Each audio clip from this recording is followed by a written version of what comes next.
Alrighty, it's time for one of my, well, I try to do them like every 6 months, but they end up being like annual playthroughs of Yakuza games. Oh yeah, and I have made the difficult decision to switch to English voice acting from maybe here on out. This is not the subs versus dub argument that you guys have been having for a million years about anime.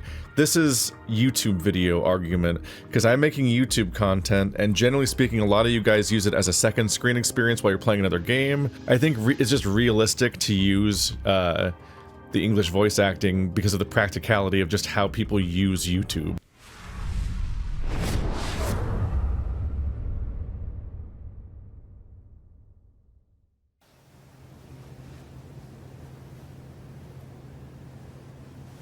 Long have I waited for this day. I know you can't have forgotten my face. Do not pretend otherwise. Ieman was the name of the courtier you murdered in Suruga. That man was my father. You don't mean you're that girl from before? I'm not that girl anymore. I am a vagrant on a quest for vengeance. Do you know how many times I've awoken in the night, having dreamt of drawing this dagger? Today, finally, my blade will have its due! Quiet! Men, have your way with her!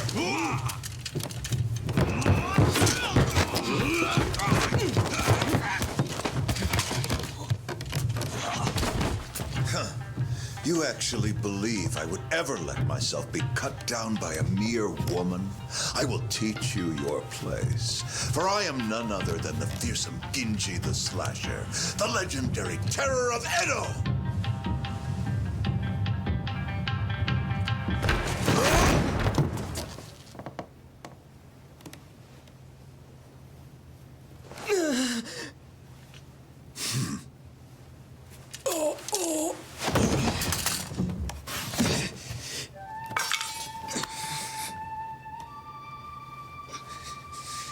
You fool of a man. Ginji the Slasher is none other than I.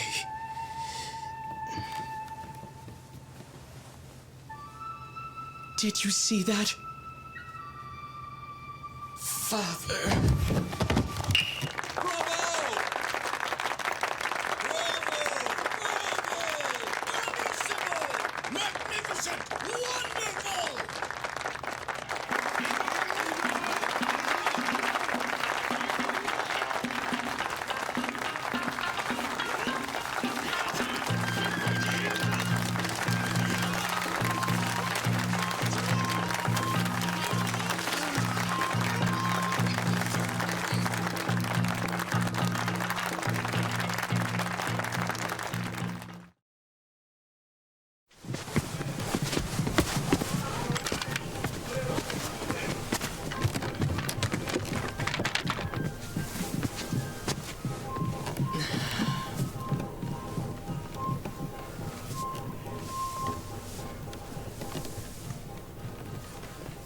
Masami!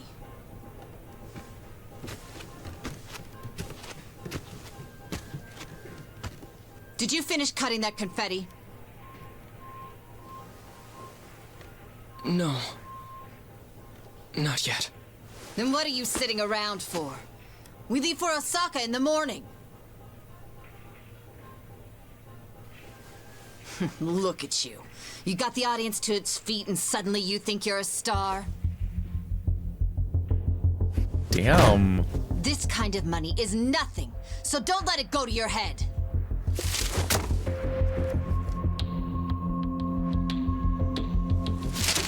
You ungrateful little brat.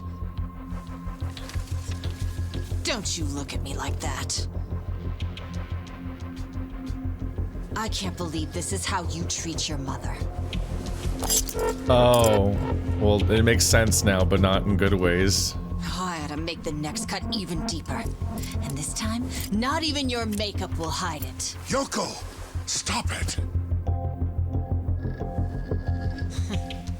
Don't you dare try to order me around, Toshio. Who do you think keeps this whole damn show running?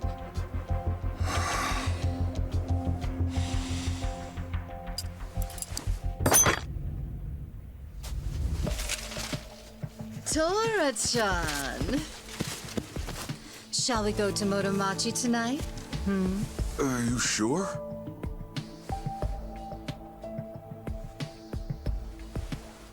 Who cares about all this?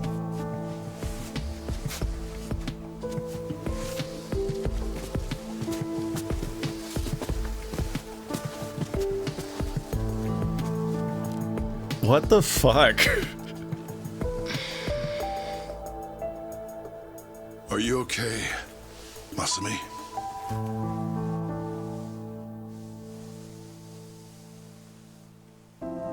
Don't worry about the confetti. Let me give you a hand. I should have time to finish it in the truck tomorrow. I may never be an award-winning actor, but I've always been a masterful confetti cutter. Every actor needs a backup plan.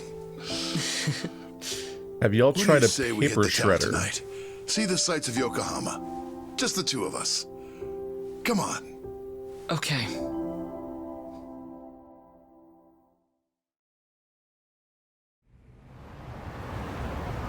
I feel like you could use a paper shred. I don't know what. How do you cut confetti? Like, what is the goal shape? I feel like you could use the paper shredder for like half the work, and then cut the strips.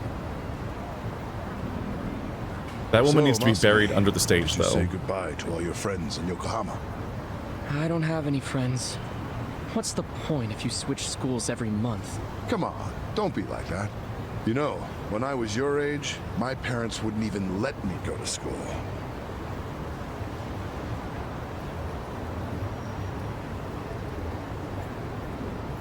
Hey, why don't we treat ourselves today? I know. How about Peking duck, the king of Chinese food? The duck is dried in the sun, then roasted, and the skin comes out so crispy and delicious, you'll love it. If it's the king of Chinese food, it must be expensive. Don't you worry about that. Indulging ourselves for one night won't break the bank.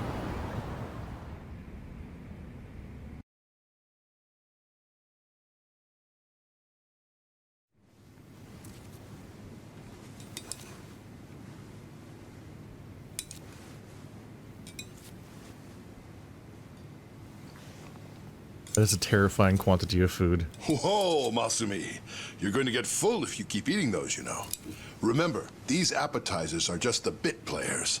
The main course has yet to take the stage. Yeah, I know. I'm going to the bathroom before the star gets here.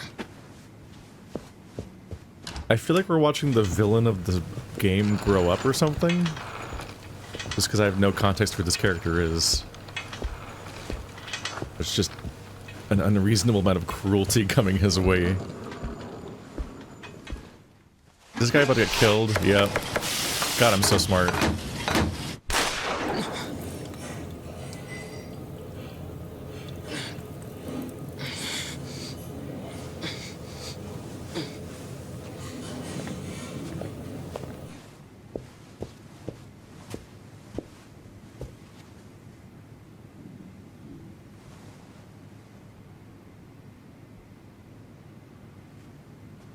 Dad?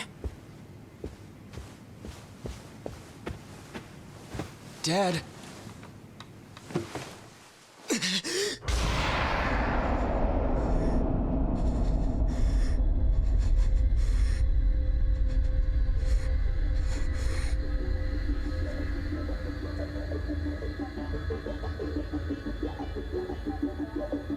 God, I'm so smart.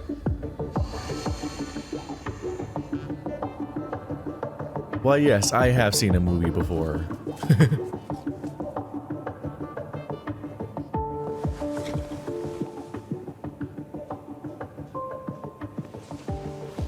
Here we are, the last day of the 20th century. Patriarch of the Arakawa family. He does have a pretty kind face, And though, all I can by this think game's about is standards. what I want for lunch. Hey, Ichi. I sent Ichi out to do collections.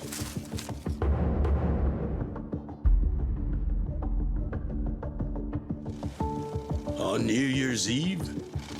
If there's money on the streets and there's work to be done, Yakuza don't get holidays in Kamaroo. Life's a bitch. Then you die. How many Yakuza can you fit in this neighborhood? I know Kamaroo is bigger than the part we see, but damn.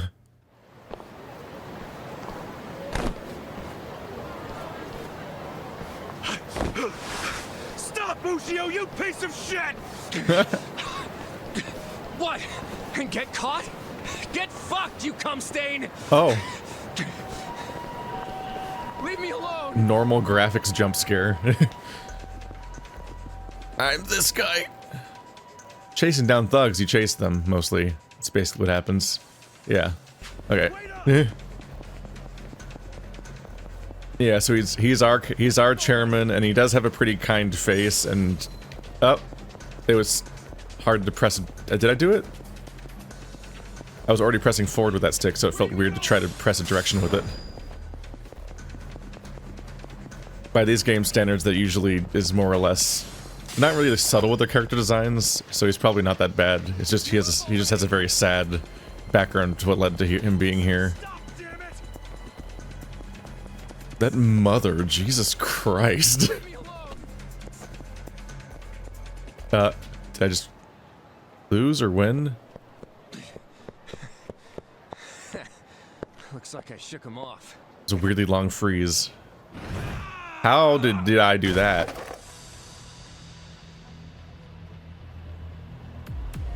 Ushio, pal, I know you're not an idiot.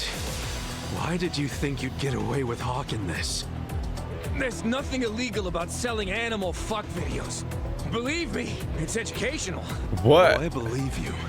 The problem is you were calling it uncensored porn and selling it to dumb, horny kids. Come on, Ichiban, do me a solid.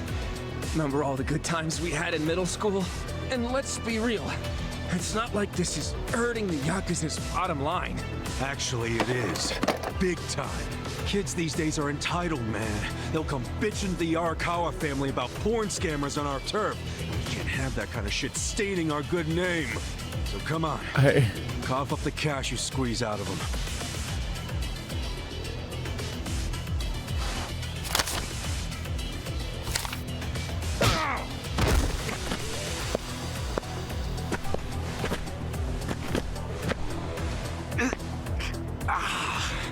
Oh, you poor fool, you don't realize that you're the tutorial. Did you forget who you're dealing with?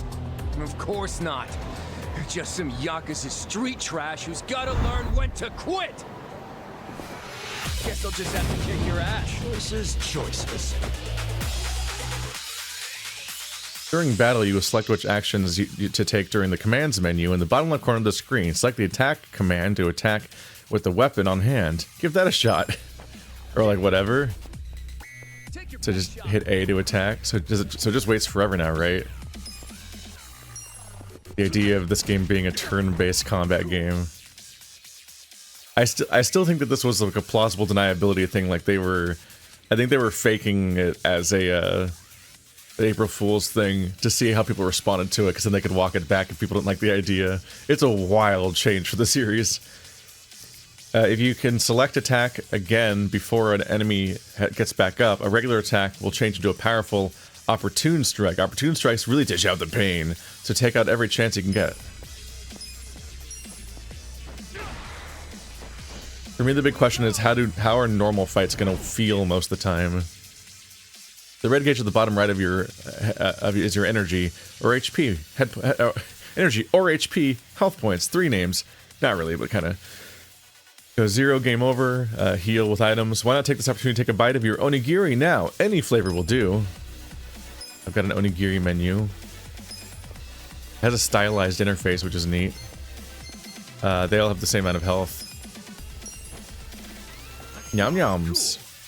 I want to try making onigiri. Select guard for Kasuga to defend himself the next turn. This will decrease the damage you take and protect against both bleeding and stun. If you know the enemy's next attack will be a powerful one, it might be the best to put your guard up. Just a thought. Defeat Ushio. And that's if the tutorial, go win and stuff. If there's anything like a bicycle or a street sign near an enemy, a normal attack will change into a weapon attack, leading one to use, or in some cases kick, the nearby object to unleash some serious hurt. But for me, the big question is that when you add turn-based combat, this is my dilemma here, is people think I don't like turn-based combat because I complain about it all the time. But I complain about it because JRPGs are infamous for padding their game with a ton of unnecessary, repetitive content, which often takes the form of being turn-based combat. Or in particular, if your game is repetitive, the combat being turn-based exasperates that because it takes so much longer, and you're having to do a bunch of menus and stuff to then mash through the same kinds of encounters over and over again. Like, there's technically repetition in normal Yakuza, like, grunt fights, but you just beat them up in 3 seconds, and there's actually a fair amount of the repetition being diminished by the fact that Yakuza has all these fun heat actions and environmental attacks, which means that you then use those as fun responses. Like, you end up, when you encounter random enemies that don't matter, instead of it being like, okay, time to just hit attack with all my guys, and then go da-da-da-da-da-da-da-da, instead, you're like, aha, let's see if I can use the bicycle on him. Oh, maybe I can get him next to this one pole and do that one heat action I never get to pull off. Like, it turns into like, look what I can do. Mom, look what I can do. And trying to get all your dumb heat actions that are hard to do in hard fights. And seeing if you can pull them off in these really niche scenarios. And you use them as training dummies. So there's a bit of... the Yakuza model kind of helps there a bit here. It being turn-based makes you a little worried. In particular, because of that. Like, I think turn-based combat's great because it adds strategy. The question is whether or not the game will actually be about strategy, because so many JRPGs are not about strategy. They're about repetition and grinding and being at the right level to win basically automatically. And they don't really ask that much from you. Whereas some of the coolest games I've played, along the lines of like a early game Darkest Dungeon or XCOM games, or even like a game I played recently called Small Saga, is a game that has no repeating encounters. So you just do a series of story fights and boss fights through the entire game, and every single fight is unique, and you're kind of like gauging how threatening the thing is and solving the solution, and constantly gaining new abilities for your characters and seeing how those interact. And it makes the game really well paced and really well done, but that's a lot of effort. So instead, games often are like, here's 500 identical fights. So my takeaway, we're doing a ramble here, but my takeaway here is, like, in Final Fantasy X, everyone loves fighting Seymour. Not everyone loves fighting a flan. And even fewer people like fighting the second flan that you fight 5 feet later. When you beat the first flan, then you walk down the road a little bit, and then you get another random encounter and you fight another flan. That's my dilemma. So we'll see how this game ends up dealing with its massive genre shift.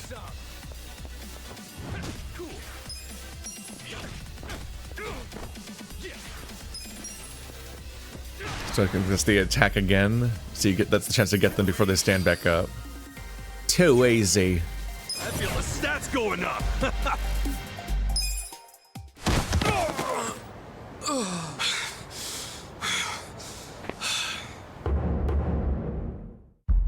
Ichiban Kasuga. Ichiban Aniki. You okay? That's Pro ZD. That's obviously Pro ZD. Sungwon Cho. Oh, hell yeah. Check this out, man. Whoa, payday! That guy was pretty fucking loaded. Yeah, he was always coming up with crazy business schemes back in the day. Well, some of them must have worked. The cash you got there might hit our quota today all by itself. What are you talking about? We're gonna give this all back to those kids. After all the work we did to get it, man? We? Yeah, dude. Hold up. You want me to track down every single kid this guy shafted? For real? Don't use that word in this Part of context. this is hard to understand. Nothing. I get it. Fuck. Yeah, look at this real quick. Huh? How bad is it? Fucker got me with his brass knuckles. Yeah, you've got a good-sized lump there, dude. No, you idiot. I mean my hair. I just got it done. And it was looking real fresh, too. I can't believe this shit, stupid Ushio. Let me see if I can fix it. Yeah, it doesn't look too bad. You just gotta, Don't touch it. I pay good money for this shit. Okay, the voice acting is going fine. This English voice acting is great. Damn, I choked. I took a bunch of hits to the face. You're always getting pummeled there. I think you like it. You calling me a masochist? Hell yeah. You always let him get some punches in, even when you could wipe the floor with him. I know how you fight hard when you wanna. Guess I do let him do that. Pretty masochist, if you ask me. Unless you're training to become a pro wrestler or something. Okay, fine. I guess I can see how it comes across that way. That ain't it. I'm just doing, you know, what a hero would do. A hero? Sure. I pretend I'm a hero when I fight. So what? When it's time to throw down, my brain just starts thinking in Dragon Quest terms. Ugh, again with the Dragon Quest? What's so great about it? Everything. It's an epic and dangerous journey, and that's exactly how I see real life. You do know you're a freaking Yakuza, right? If even one guy gets a lucky hit and it's all over for you. You realize that, dude? How many times has Captain Sawashiro told you that? I kill a guy over something as stupid as collections, that's when it's all over. Look, I like this life with Arakawa-san, the captain, and even your dumbass. I'm not gonna do anything to ruin that. Truth is, I never want to be at rock bottom again. Again?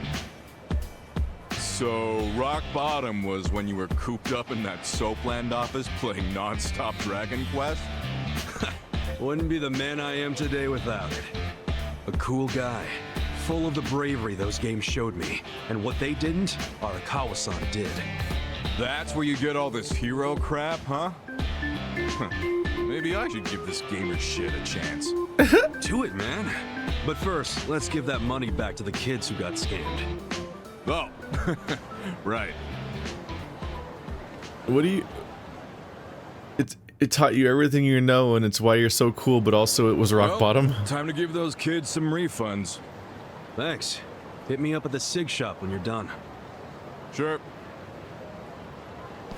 I mean, people learn from rock bottom, but it sounds like you liked it. Hey, Ichi!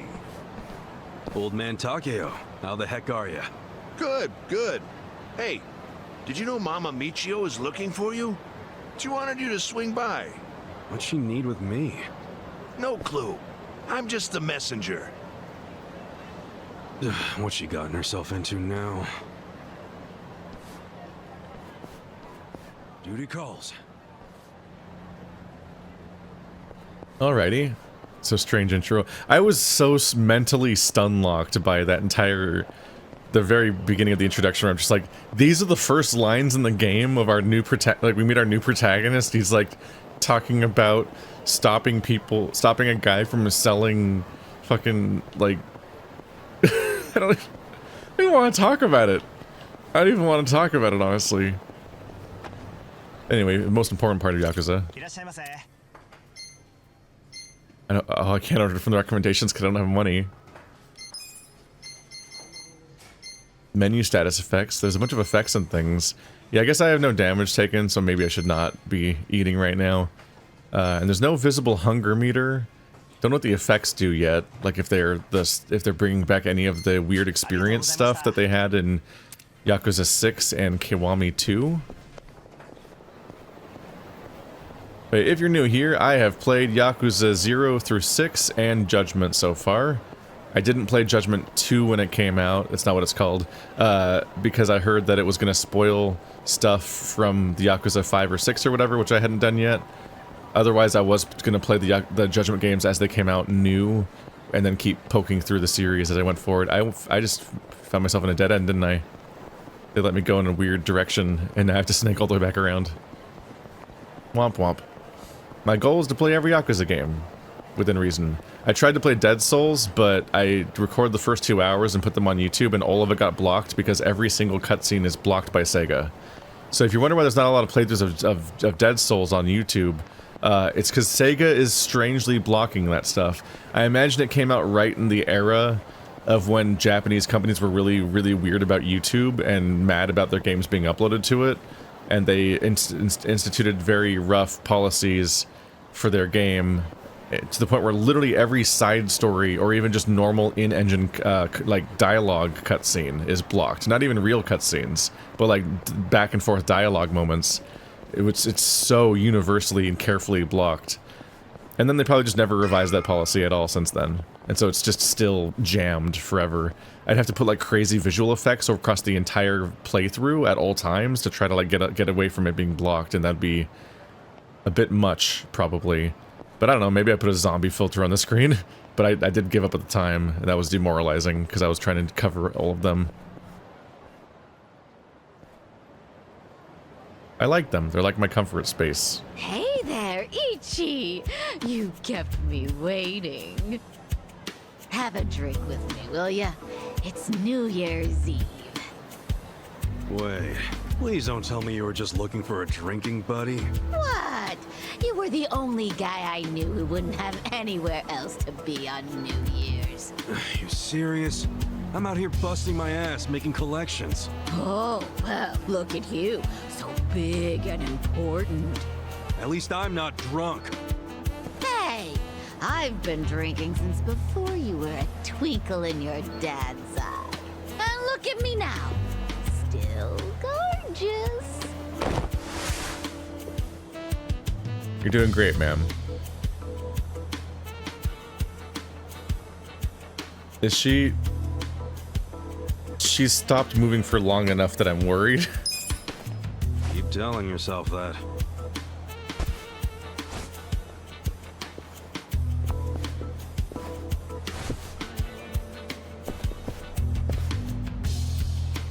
Your liver probably ain't so gorgeous. But keep it up, and your only drink's gonna be when they wash your grave. I'm sorry, honey.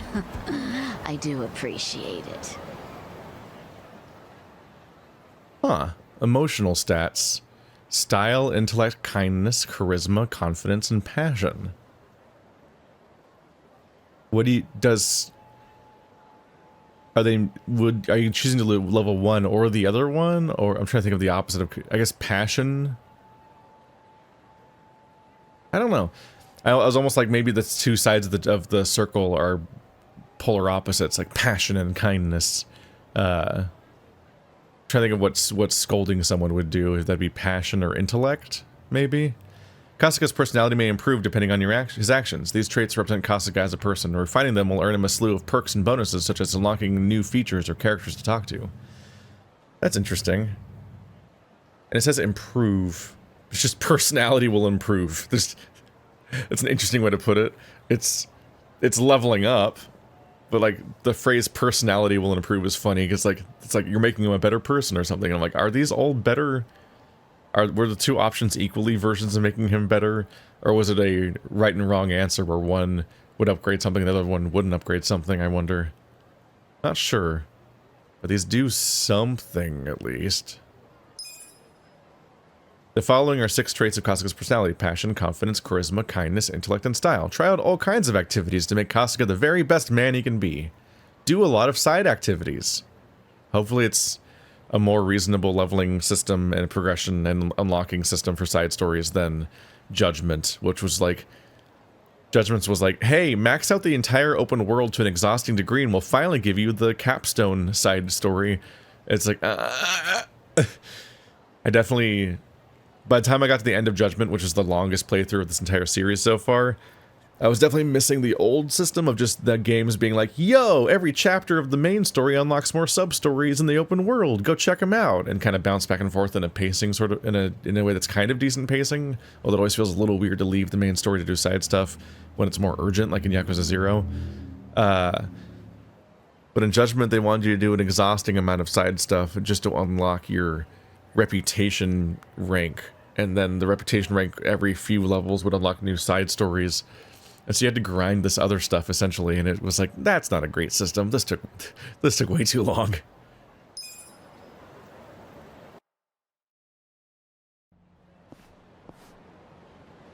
Syntax error. Retro bar.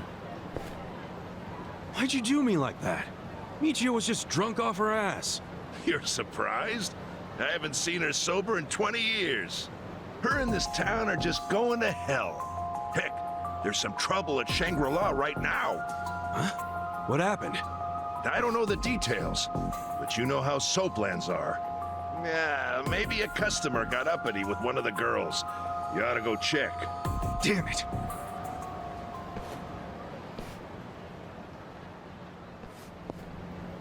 Here we go. Oh, that's just the icon for going inside of the building. Got it. Here we go. Gotta remember how to run. Speaking of taking a while, I've heard this, because I've heard this is a big game too. I think I'm gonna try, instead of 2-hour episodes, maybe 3-hour episodes, which is a little rough, but... Perfect timing. We've got a huge problem. What's wrong? The toilet's all clogged up and we can't find a plunger anywhere. A plunger? Yeah, that thing you use when there's shit stuck in the pipes. Yeah, I know what it is, but come on! We're Yakuza, not your handyman! Well, excuse me. I suppose it wasn't me who cleaned you up every time you shit yourself. I was a baby! Oh, you had accidents until 5th grade! One time! And my stomach was killing me that day! I don't think a 5th grader should have to clean himself up, though. Maybe guess I should get a damn plunger. Says people don't take him seriously, but it turns out it's because these people have known him forever because he's tied to the community, which is kind of nice. It's like, that's not some random person expecting this of him. It's somebody who, like, changed his diapers, apparently.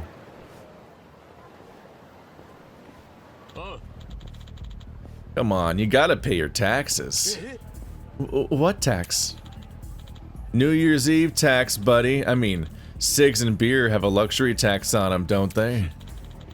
So, good times on New Year's cost a little extra too. Why would I pay that to you then? Just get out your goddamn wallet. That's the lamest shit I've ever heard. Get out of here, you little punks. Huh? Who the hell are you? I was just cruising by. It's New Year's. Can't you just let the people chill tonight? Sorry, but we're open for business on the holidays. So if you want to mess with our business, we'll just have to bust up yours. Oh, pretty scary. The lowlifes like you give Kamaroo a bad name, and I'm not about to stand for that. Get off your fucking high horse. Fuck it, let's kill this guy. Let's just kill this guy with our big knives. Alright, time for a 3-on-1 fight. And they've got weapons, special skills, and inputs. Select skills to unleash your special attacks. These are 3 types of skills: attack, recovery, and support. On-screen prompts may appear during skills, which offer opportunities to deal extra damage by pressing X repeatedly or press Y at the right time. Skills cost MP to activate, and your current MP can be seen as a green gauge on the bottom right, so keep an eye on it. Okay. Despite all the shuffling around, I think the combat is fully turn-based and no one ever comes back to you. I was kind of testing that during my long ramble earlier, just to be sure. That's what I was doing, definitely, and not just being me. Although if you don't like me being me so far, you probably should stop watching, because it's going to keep going. Yeah. Maybe I should have been mashing them more. Ow. I took 1 damage. 2 damage? Dude, you just did as much damage with a knife as the other guy did without a knife. Shameful. Press B in time with an enemy attack to perform a perfect guard and decrease damage taken. You can perform a perfect guard any time that Kasuga is standing. Much like the guard command, the perfect guard will also defend against bleeding and stun attacks, so strive for perfection. Okay, so there's a little bit of like a Penny Arcade and Paper Mario like active combat thing. They told me that after it was too late to actually try to do it against any of that though, which is a little awkward.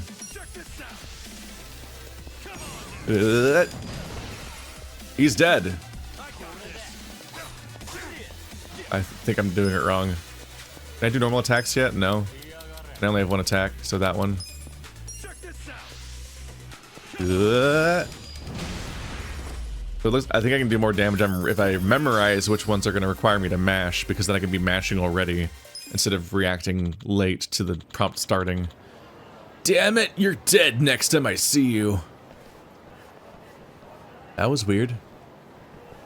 I forgot about the fucking... Sorry. There's so many funny limitations to the engines of each individual Yakuza engine they use. Ha! No sweat, buddy. Oh god, the dialogue auto-proceeds. It doesn't wait for me. But for real, Kamaroo was more dangerous than usual on New Year's. Everyone's drunk and waving their cash around. It's easy pickings out here tonight, so be careful, okay? I will. Thank you very much. Nope. I'm gonna have to look at into the menu to see if I can turn that off. I guess I better get that damn plunger from the lady at the cigarette shop. Don't want my thoughts being interrupted by the game auto-proceeding its text here and there. Hello, that's a cool pause menu. They're getting better at being more stylized and stuff. Action prompts. You can turn them off. That's interesting.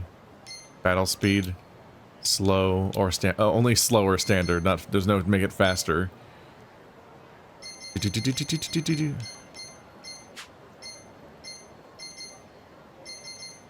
Audio settings. Control settings. Is there not a setting to turn off the unvoiced dialogue having its own fixed rate? That's gonna be really annoying for my purposes. I guess if I want to stop and talk, I just need to pause the game, which is always an option, but why would they make it so that the unvoiced dialogue has a fixed pace where it moves on its own and not let you turn that off? That's really weird. Maybe I'm missing the option somewhere.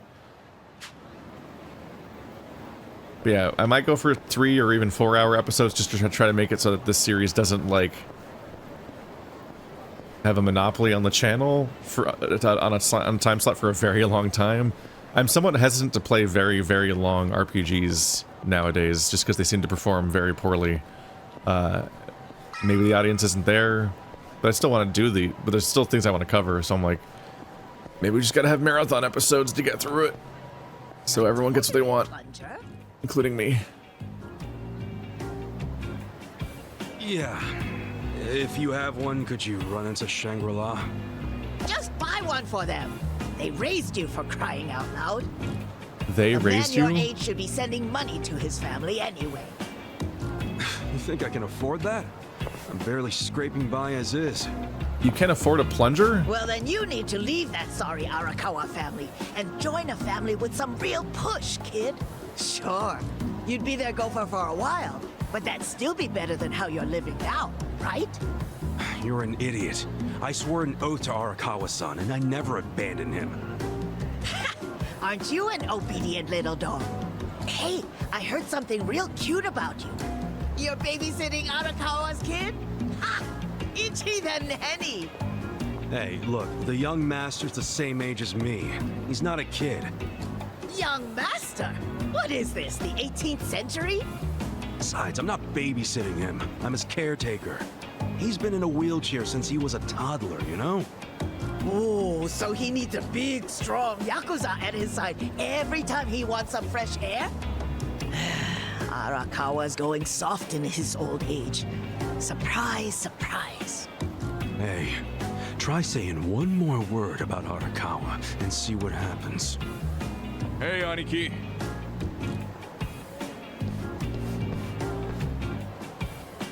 Yo, did you give those high schoolers their money back? Yep. Never seen kids happier to see a Yakuza before. It all worked out. See, they ain't so bad. Dude, there's no reason to be happy about it. If we don't score big on our next job, the captain's going to kill us. I know that. What is our next job anyway? It's a shakedown. Our Mark borrowed 500K from a loan shark and hasn't paid back a single yen. And apparently, he's immune to Yakuza threats. But we thought we'd give it a shot, so we bought the loan. Well, let's go, man. The dignity of the Arakawa family is riding on us. I hope that's not true. Hey, by the way, Captain Sawashiro said to pull out all the stops to get this money back. So we might have to rough him up. Alright, so where's this clown now? I hear he hangs out around Public Park 3 a lot. I'll go on ahead and scope it out. Meet me over there, okay? Alright. This guy has an entire main. And to head to Public Park 3. Immune to Yakuza threats is a very funny statement. It's like, It'd be a shame if something happened to it. And they're like, nah, I'd win. Just see the immune notification like in a video game. I mean, there is one person who's definitely immune to the Yakuza threats, and it's Kazuma Kiryu. He is literally immune to Yakuza threats. Right, the thought that the dumb thing I was laughing about, but then I got interrupted by the game fucking interrupting me back. There's just so many funny little goofy things with the engines of these games that you pick up on over the course of playing them.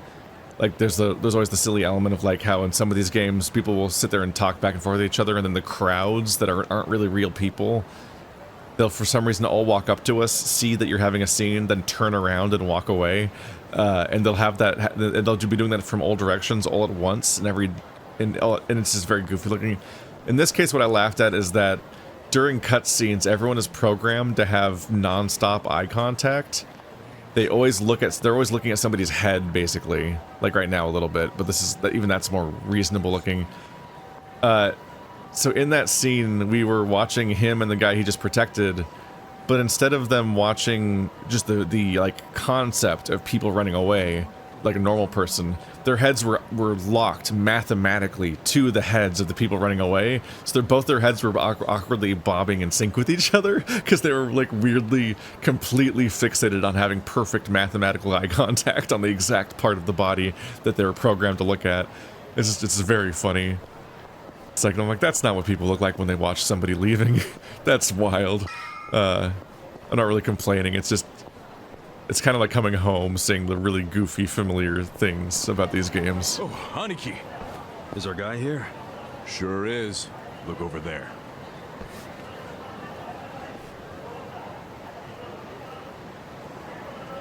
That's Hiratsuka. That dude, huh? Do you know him? Forget it. Let's go.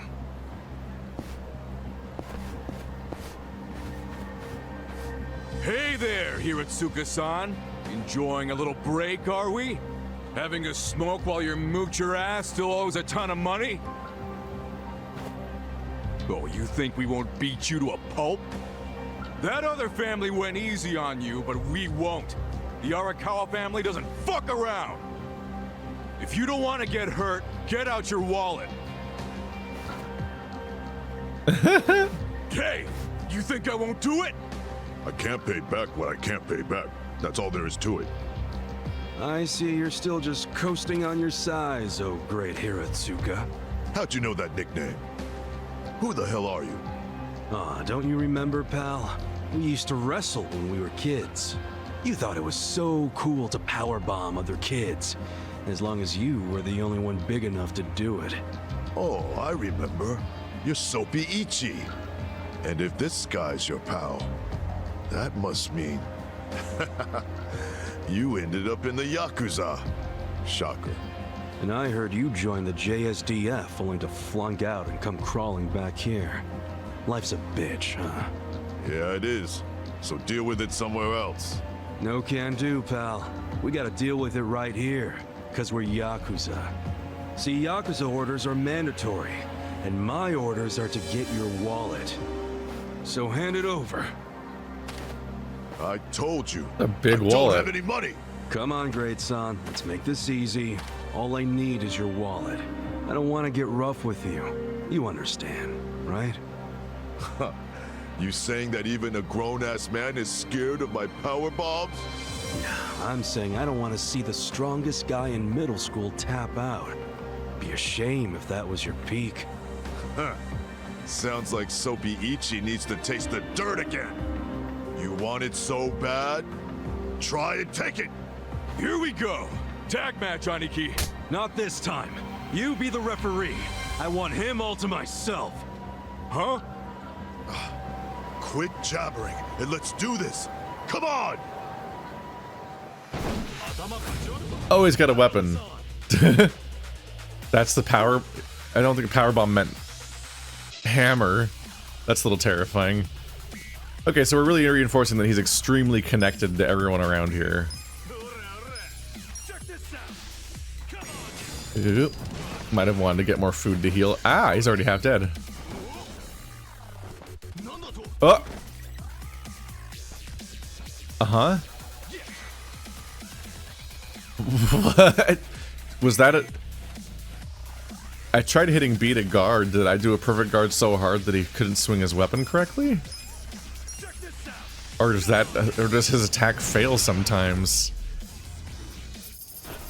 I think Powerbomb is wrestling, not a hammer, so I don't think I ever got to figure out what his thing is. I just obliterated him. All sorts of things went up. Oh, I got +2 magic. You know, magic in Yakuza.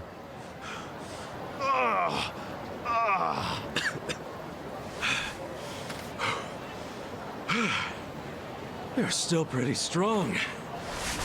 Is he? He didn't hit you. Not strong enough. Say goodbye to your wallet. Please, beat me up if that's what your boss wants, but don't take my money.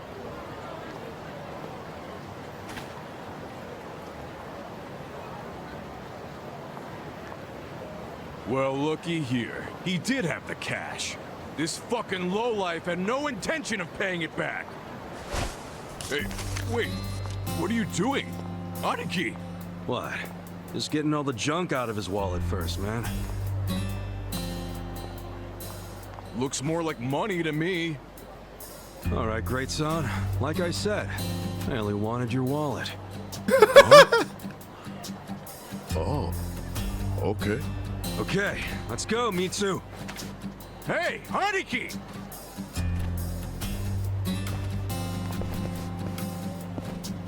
What's up with you? Why did you take the money? Hiratsuka won't screw us. He'll pay it off if we just give him time. How you figure that? You think he's out here working his ass off, doing construction on New Year's Eve just for fun? Didn't you notice what he was smoking? It was just a nub, man. He obviously just picked it up off the ground.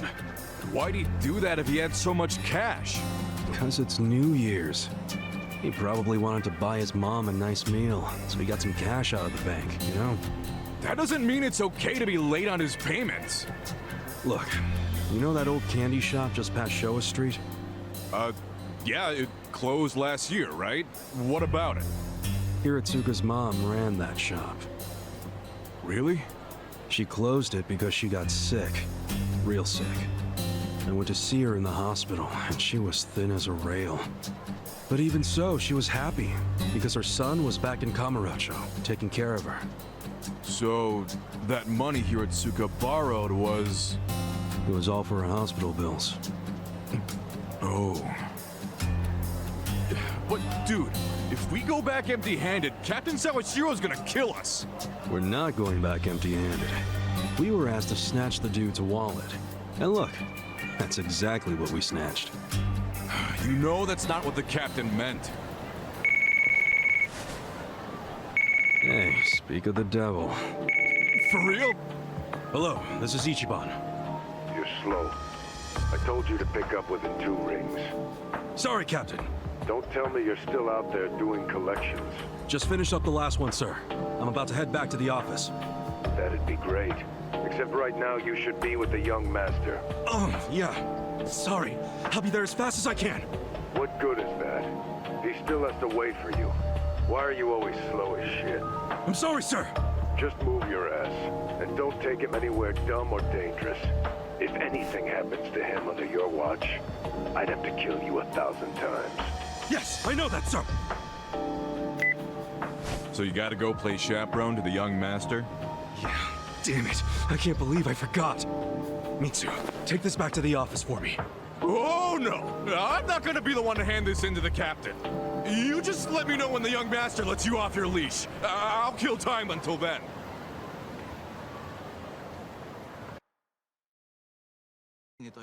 Okay, maybe boss isn't so great. How we doing? Oh, we got our health and magic back. Or special back. I guess it's because we leveled up.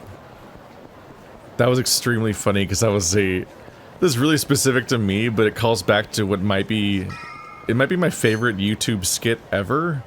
It's by God, what's his name? Nowadays, people might still know Tom Ska, the YouTube skit guy, but one of his old friends he used to do stuff with was Bing, if I remember correctly. And Bing's skit channel, I think, has been dead for like a decade now or something like that. But there's one where he's just getting mugged in an alley, and the guy he's like, let me, like I want your wallet, and then it just keeps escalating, and he keeps asking him to take all this bullshit out of his wallet, and the being is just sobbing and complying, like, please don't hurt me, and all this other stuff. But it keeps going and going until, like, at the end, he's just, like, emptied his entire wallet onto the floor, and he's like crying on the ground, and the guy just takes his wallet with nothing else in it, and at the end, Bing's just sobbing on the ground like, I have everything I need! Like, just the confused realization that everything's basically fine. He has everything. He just doesn't have a wallet now, and that's it. So I just wasn't ready for the fucking same gag of him emptying out the fucking wallet and just taking his wallet. Like, I haven't thought about that fucking skit in, like, years.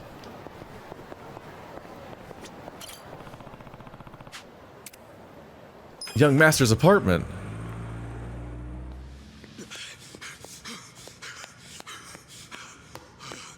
You are not this tired. You were in a you rode a taxi. He's trying too hard. I mean, have you seen Masato Arakawa? I'm very sorry, but I haven't seen him today, sir. Damn it. Are you out of shape, sir? You walked like 10 feet from the parking spot, and you're like you're dying. Sorry I'm late, young master. Something came up while I was doing collections. Anything else you want to announce?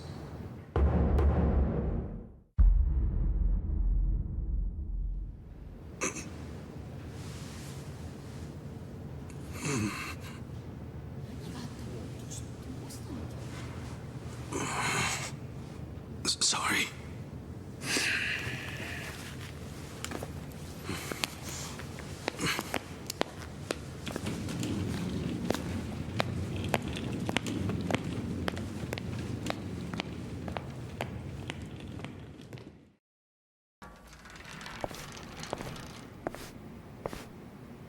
Did you forget what day it is? Of course not. It's Yumino-san's birthday, right? You didn't come without a gift, did you? No, I brought something. It's just, I didn't have much, so it's not the greatest. Whatever. As long as you didn't tell Dad about this. You didn't. Did you? Of course not. If he asks where we went, just tell him we went shopping. Yes, sir. The old fool. He still treats me like a child. He's just worried about you. You mean a lot to him. Don't talk like you know me. Sorry.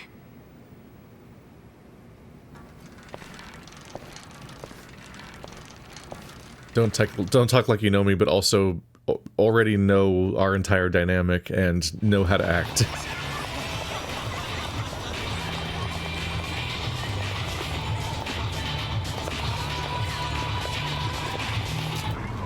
Everyone either raised this guy or treats him like shit.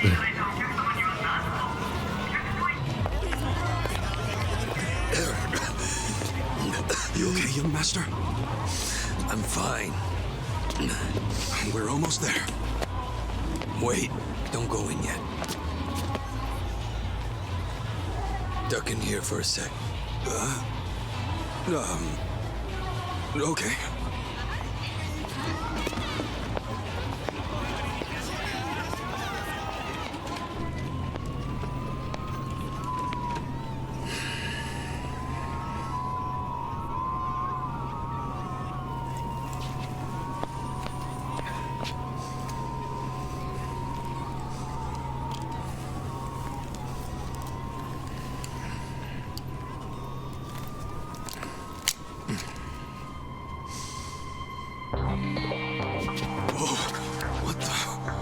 What is that? The latest and greatest ephedrine injector. I had it imported. It's a specialized performance enhancer. It stimulates the sympathetic nervous system, so even someone with my condition will be able to stand and walk just like anybody else. The effect will be immediate, but it won't last more than a few hours. But how? How did you get something like that? Today is my woman's birthday. I'm gonna fuck my wife by going in there like this. That sounds crazy, though. Don't you think it's kind of risky? No. It just hasn't been approved for use in Japan. That's all. Inject it here. None of this sounds good to me, young master. We don't really know what else it might do to you. You're a fucking wuss.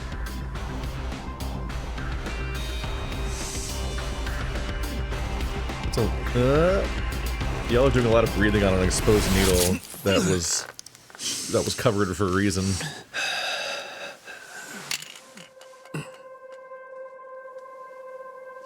Young master? Young master? Young master!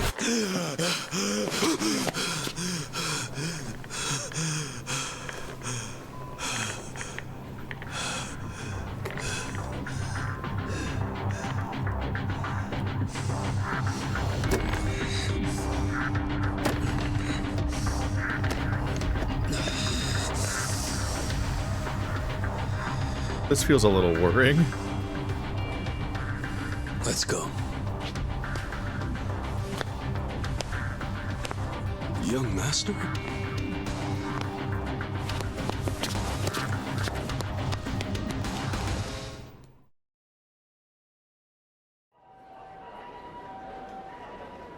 Welcome.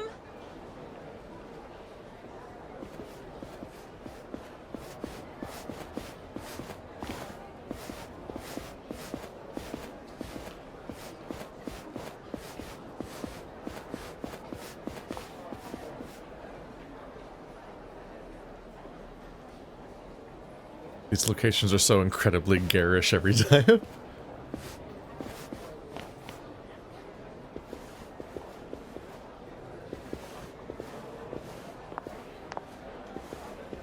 Good evening, Masato-san.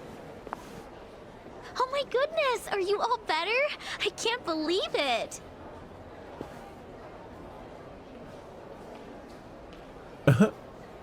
Hey, where's Yumino-san? We'll call her as soon as we can. Soon as you can? You better mean now. Well, you see, she just sat down with another customer. She's been very busy today because it's her birthday. Hey! Are they actually in a relationship, or is it just his favorite cabaret girl? To explain our situation. Don't worry, I'll be nice. Is he taking performance-enhancing drugs just to look cool in front of his favorite girl? And not even somebody he's in a relationship with? Wait. Is something wrong, sir? Hey. Yeah. Where's Yumino-san? Yumino-san is at that table over... she must have left. I believe she got requested by another guest.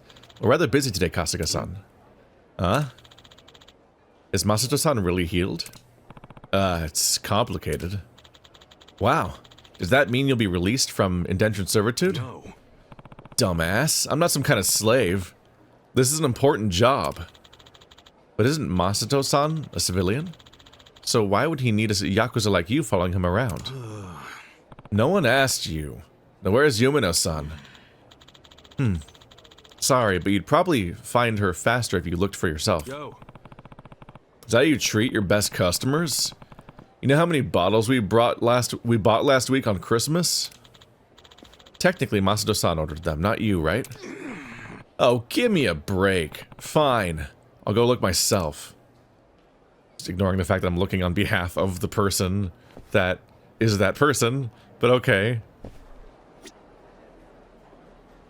The level of, like, roleplay at, like, yes, I am on a big throne because I'm so big and cool in the middle of, like, a fucking McDonald's of that exact thing happening over and over again. It's just, these are very funny settings to me. Like, the level of, like, lavishness and the level of, like, trying to sell this illusion that you're super important, but, like, you pay for it, and, like, there's just literally just booths everywhere of everyone being treated that way, so it's like, you're not special, even if they give you, like, the slightly different one that has a bigger couch. You're like, wow, this one has better lighting, I must be really important. Is Yumino-san around? No, this is Yumiko-san. Wait, am I not good enough? Can I get a picture of the person I'm looking for, please? You've seen her before, right? I'm gonna look like an asshole if I keep asking every random person. That's restroom is 2 words? Restroom 2 words? I wonder if it's localized or not, or if it was in the original text. Oh, second try. Sorry it's so busy today. Nothing to be sorry about. If you didn't have customers on your birthday, I'd have to assume everyone else here was blind.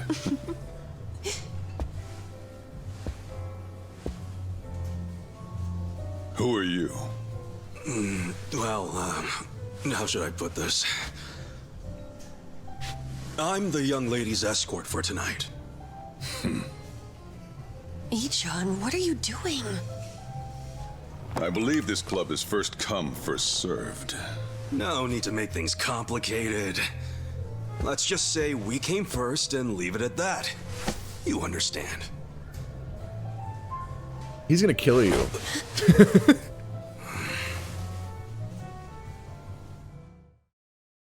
What the hell is this? I'd ask you the same. You're the one being unreasonable. What? I have reasons, so shut up! This is ludicrous. Ludo, what? Use some normal-ass words! You said you'd be civil. You're causing a scene, you moron. Sorry. Please excuse my companion here. He's usually better behaved. Hey, what happened to your hero I find brain? that hard to believe. This place doesn't really do the first come, first serve thing. You see, in this industry, they can't treat every customer equally. The guys who spend big get better service. It's supply and demand, that's all. That's so. Besides, that's my girl. I see. I knew you'd understand.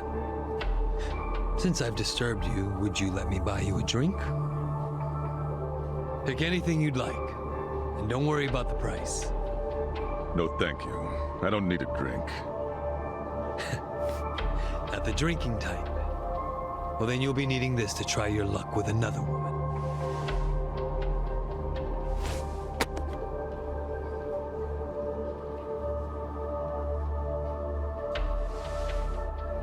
She looks so happy. This is going great for her.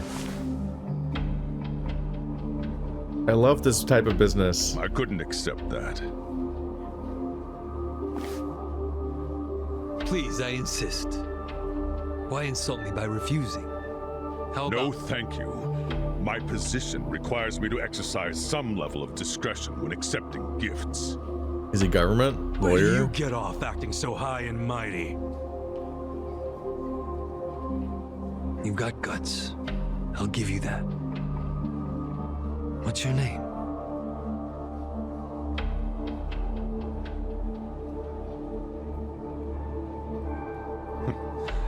I suppose you won't stop bothering me until I show you.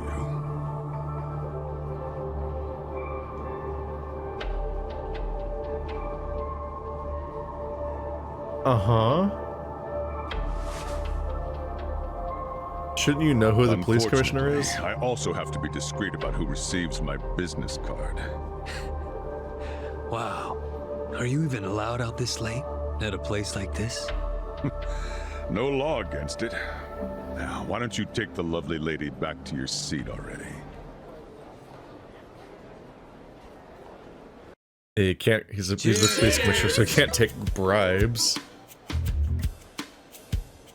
Happy birthday, Yumino-san!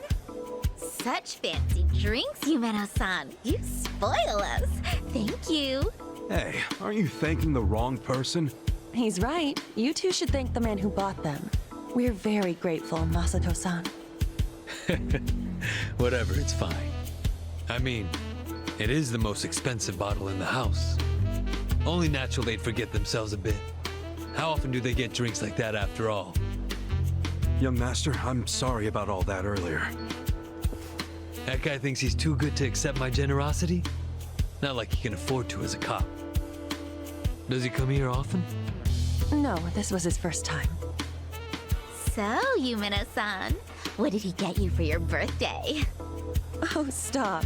Just the fact that he's here is enough for me. Really.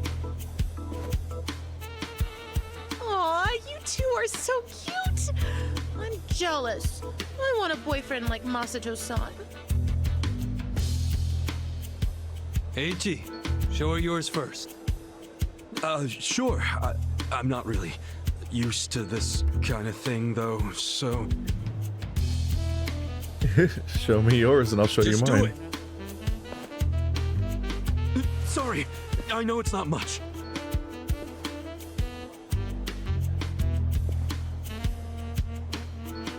What is that? I had a lot of trouble figuring out what to get you. And you're the young master's woman. I mean his girlfriend, so that's even harder. But this was the most expensive one they had. I promise. What? No, it's just... My mother has the exact same one! Huh? Don't make fun of someone else's come gift. The name Ichiban means the best. But I guess there's no accounting for taste. We should start calling him Ichibad. Am I right? What? Masato-san, you're so clever. Yeah. Well, what are you gonna do? That was terrible.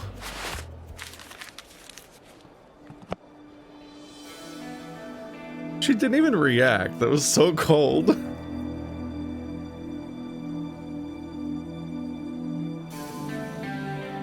Oh, wow! Whoa. No way! Is this real? That's my girl. I knew you'd appreciate its worth. How much was it? About the price of a condo.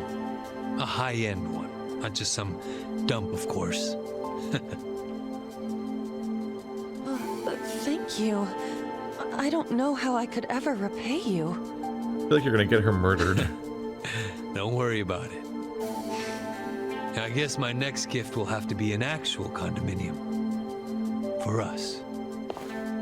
Yumino-san, can I have you at the front for a moment?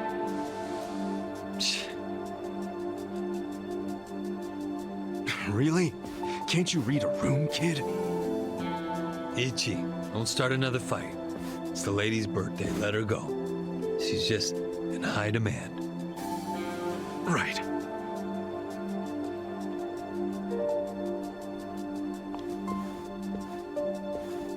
Excuse me. I'll be right back. It's okay. Take your time. Is she gonna go missing? Is this gonna be the beginning of a conspiracy? Well, back to drinking. You have a captive audience for all your bullshit stories. But I don't want to just talk. Let's do something more intimate.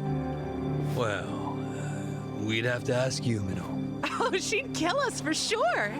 But I'd still enjoy being your girl while I could.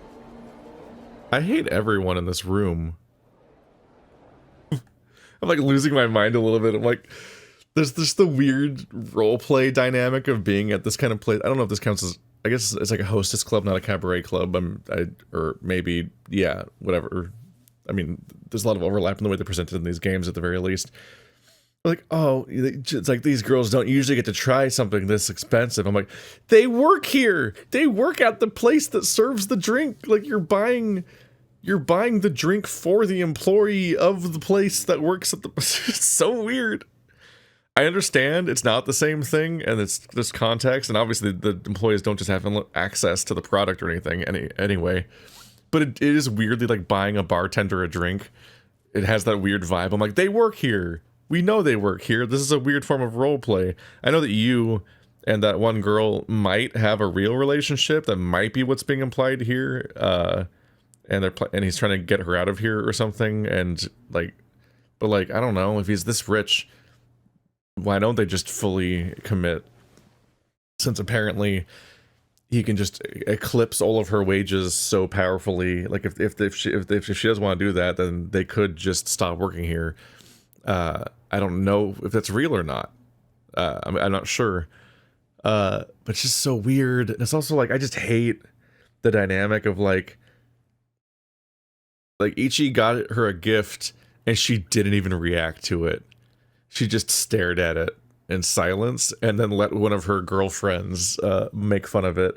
And then then like oh come on, to be like slightly the comparative reasonable one, but she never like said a single thing about it or reacted to the gift itself. She just stared at it. And I'm like, wait, that's like weirdly cruel. I don't know if the gift giving culture is different, but also it's like this is a different context where this is a really weird social context with a weird billionaire and all this other stuff that's happening. But it's like, oh, he's so nice. And I'm like, does he even have a job? Or is this just his dad's money? Like, it's not really that impressive to spend a lot of money if you just have a lot of money for no reason. Like, if I bought somebody a watch that expensive, that would be incredibly impressive. But if Elon Musk does that, it's like he sneezed and like dropped some money. Whoops, oh dang, and then he like made it back in the time it took for him to even finish the transaction. Like, there are people that for which great expenses are incalculably impossible, and then for people for which it's like it means nothing, and that means it's not really that much of a gesture. It's not really like actually impacting him potentially, and so it's just not that impressive. And buying something super expensive and then expecting somebody to bask in the sheer extravagance of it and be impressed by it. I knew you'd know the value of this. It's like, it's like, is it a good gift? Does she have an established connection with watches or the materials of the watch or anything about that watch? Frankly, I'd get more use out of a cloth than a watch in life. So I don't get it. It's like Alex Jones buying dozens of Rolexes where I'm like, what do you do with them? What do you do especially after the first one? What are the other ones for? Why do you have so many of them? What are they? It's just it's just you making a bunch of money, but then on a loop buying back into the idea of what's valuable that is sold to you by other people making a bunch of money. So it's like it's strange to me when I see. I'm kind of fascinated by the ultra rich when they then fall for essentially the traps set by the other ultra rich in a way where it's like they're buying status symbols that were sold to them, because so many of the things we have are cultural concepts that were just invented like 50 years ago. Like the idea of like, what was it? I think it was like wedding rings and so on. Like everyone always talks about like, it was my grandma's ring and stuff like that. And it never goes further back than that. Because after you go back beyond a certain point, the rings as we know them, I forget if it's engagement rings or wedding rings or both, were just like kind of weren't a thing. They were just invented by people trying to sell like diamonds and things. And so like the cultural moments and like a lot of value systems don't have the innate value they're implied to have, and they don't even have the historical value that they're implied to have. They're often a tradition that was invented relatively recently, and then we forget how non-permanent most of the society around us is. So I'm just like, if somebody gave me a hyper expensive watch, I would just get stressed out, because I'm like, okay, this thing's really expensive, I don't know what to do with it, I don't want it to get stolen, but I also don't want to like damage it, and I don't know how to like properly like, I need to figure out, I need to wear it. I need to show myself with it, because now there's like this need to show how important this gift is and like honor it to the person who gave it to me.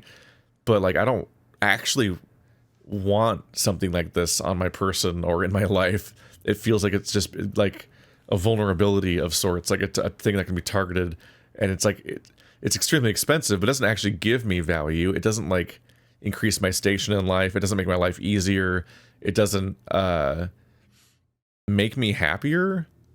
It doesn't really help, and there's also not really much of a sense that it like symbolizes any particular like relationship thing, like love. Really, it's just an extravagant gift. Like, I don't know, billionaires feel like aliens to me.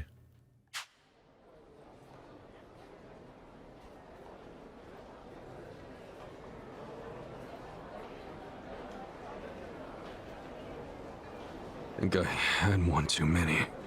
Some wingman I am. Hornouchi-san, wait! Please, wait!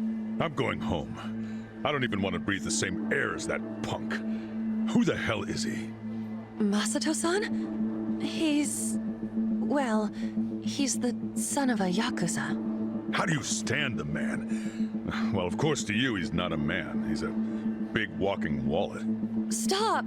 This is serious. It's starting to freak me out how much he spends and drinks. Just now he gave me something super expensive and said next time it'll be a condo. Oh, okay. Yep. Well, I'm on the right fucking page then. Jeez. I'm feeling exactly what they want me to feel, because fuck this guy. Oh my god. Oh my god. She doesn't care about you. Sir, this is a Denny's. Like, she just works here. She's paid to be nice to you. You pay her to be nice to you, and you're so blind to that dynamic that you're taking performance-enhancing drugs so that you don't embarrass her? She doesn't care. She's paid to be nice to you. She'd be nice to you if you were in the wheelchair. It doesn't matter. Not to mention, like, the ableism built into all that, like, which is a thing to unpack. Like, it's it's internalized ableism. It's how he sees himself, and that's sad. But, dude, you don't have a relationship with her. Oh no. So, you could turn around and sell his trinkets the next day. And if he found out, what do you think he'd do to me? Are you talking about violence? At the first hint of that, I'll throw the bastard behind bars. Yes, I know you would. And you're right. I should sell it tomorrow. I didn't think there were still idiots walking around believing money can buy them love. All that matters is you're not one of them. Now get back out there and squeeze him dry. Okay. See you later. Honestly, I'm with them. I feel like Ichi's having a moment here, but no, they're in the right. His master's fucking stupid. Like, you have to be blind to the entire building you're in to ignore the basic reality of who she is as an employee and what her job is. The squeeze him dry line goes slightly over a line, maybe, but it's just like, man, fuck him at some point. Like, what? Young master, how long have you been there?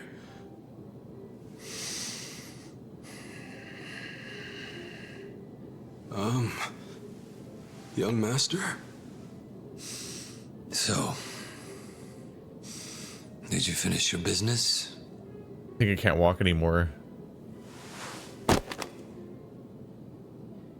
I'm heading back. Use this to pay the bill. Man, it's on the floor. If there's anything left, might as well use it to wipe your ass.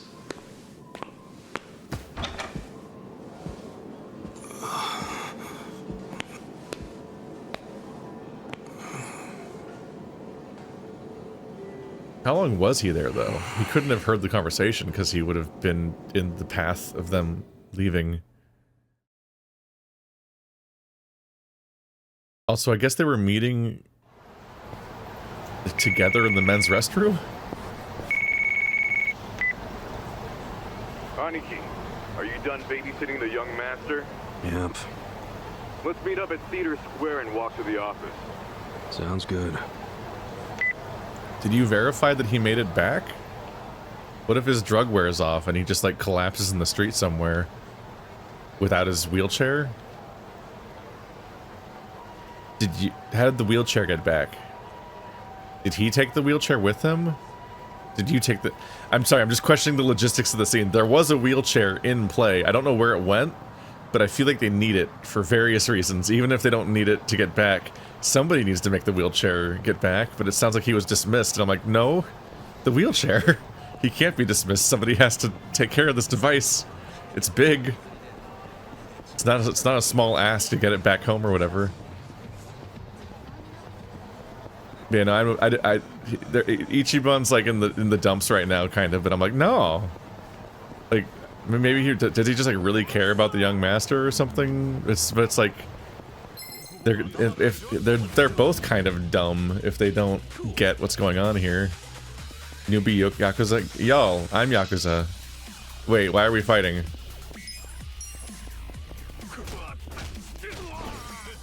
Well, that's not gonna go well for you guys.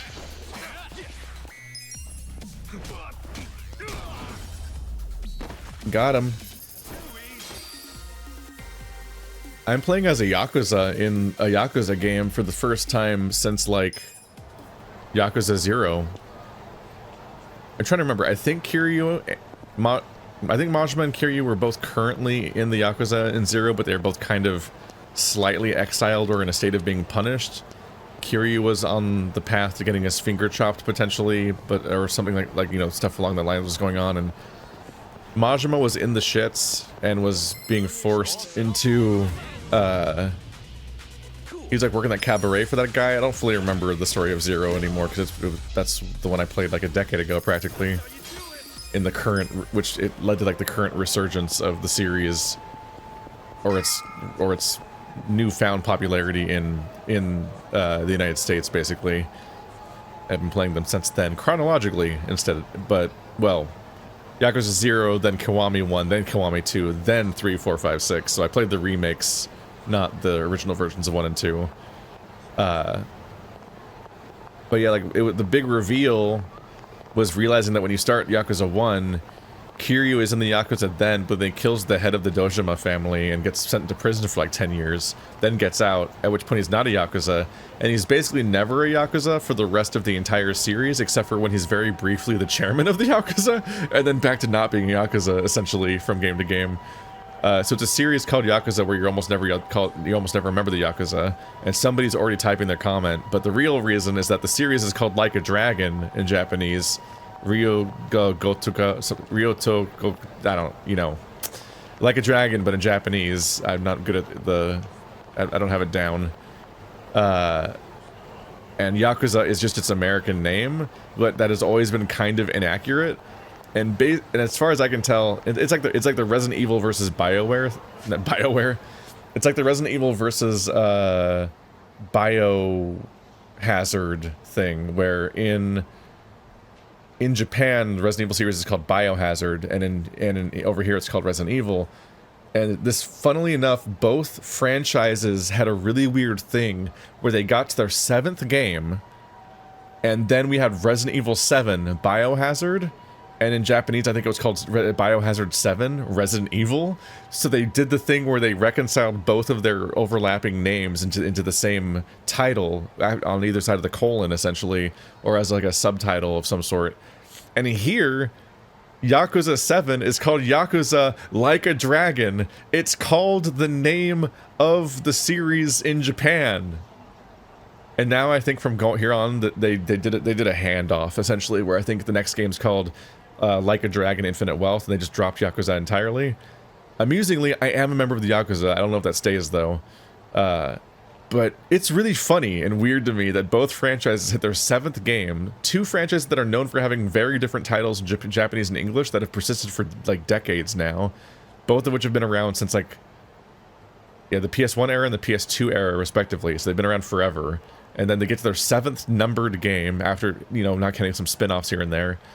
And their 7th numbered game does a handoff where they do a little handshake between the Japanese title and the English title. It's extremely funny.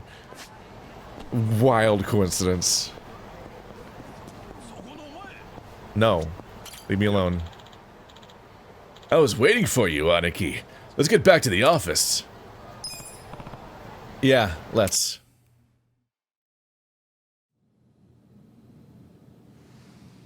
What happened with that porn peddler?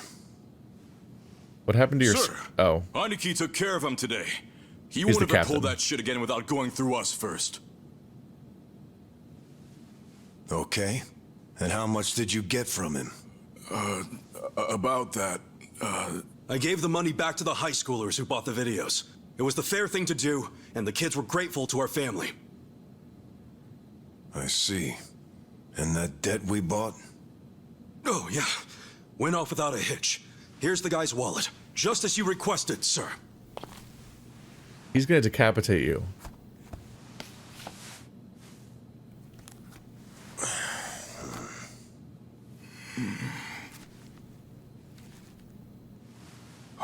All the money's there, including interest. He took the leftover money from young master. Wow, excellent work. Is that what you thought I would say? This bill strap is from the young master's bank. Ichi, what's the real story? There is no real story. The young master gave that to me. I swear. He gave it to you? Or did you beg him for it to make quota?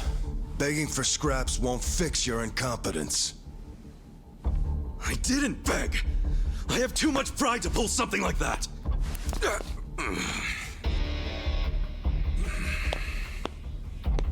You have pride when you can't earn for the family?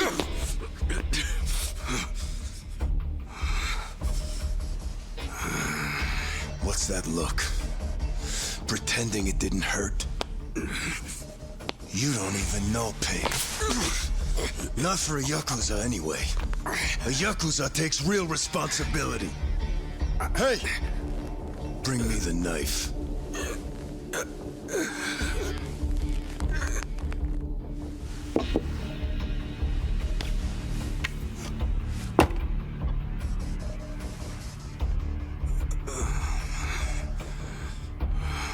Do it. What's wrong? You don't know how real Yakuza atone? Fine, I'll show you.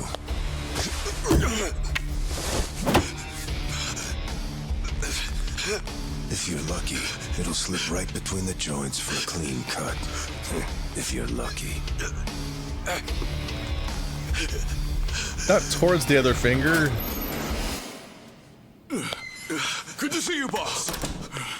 Welcome back, boss. Welcome back, sir.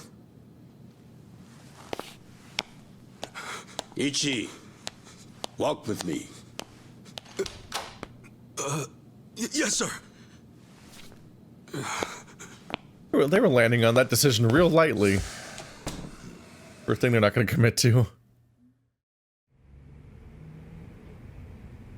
Okay, so the captain's a piece of shit. Boss, you saved my ass back there. Can't you at least try to get along with Joe? I don't think that's the problem. Oh no, he hates my guts. Just because, well, I'm not much of an earner. Try putting yourself in his shoes. He's doing his duty as a family treasurer. Who's gonna cut my finger I know off? that, but it's like we just have different visions of what a Yakuza should be, you know? To me, it's more about duty and standing up for people, not money. And it's okay to see things differently. That's the strength of the Arakawa party. Sorry, party? It's not so different than those games you like, is it? Everyone has a certain skill they bring to the table. Some people are like you, charging in head first without a thought. Others cover your ass, like Mitsu. And some are better at cracking the whip. That's Joe. All of these people keep the organization running. This isn't functioning. And you're the king of them all. No! The king?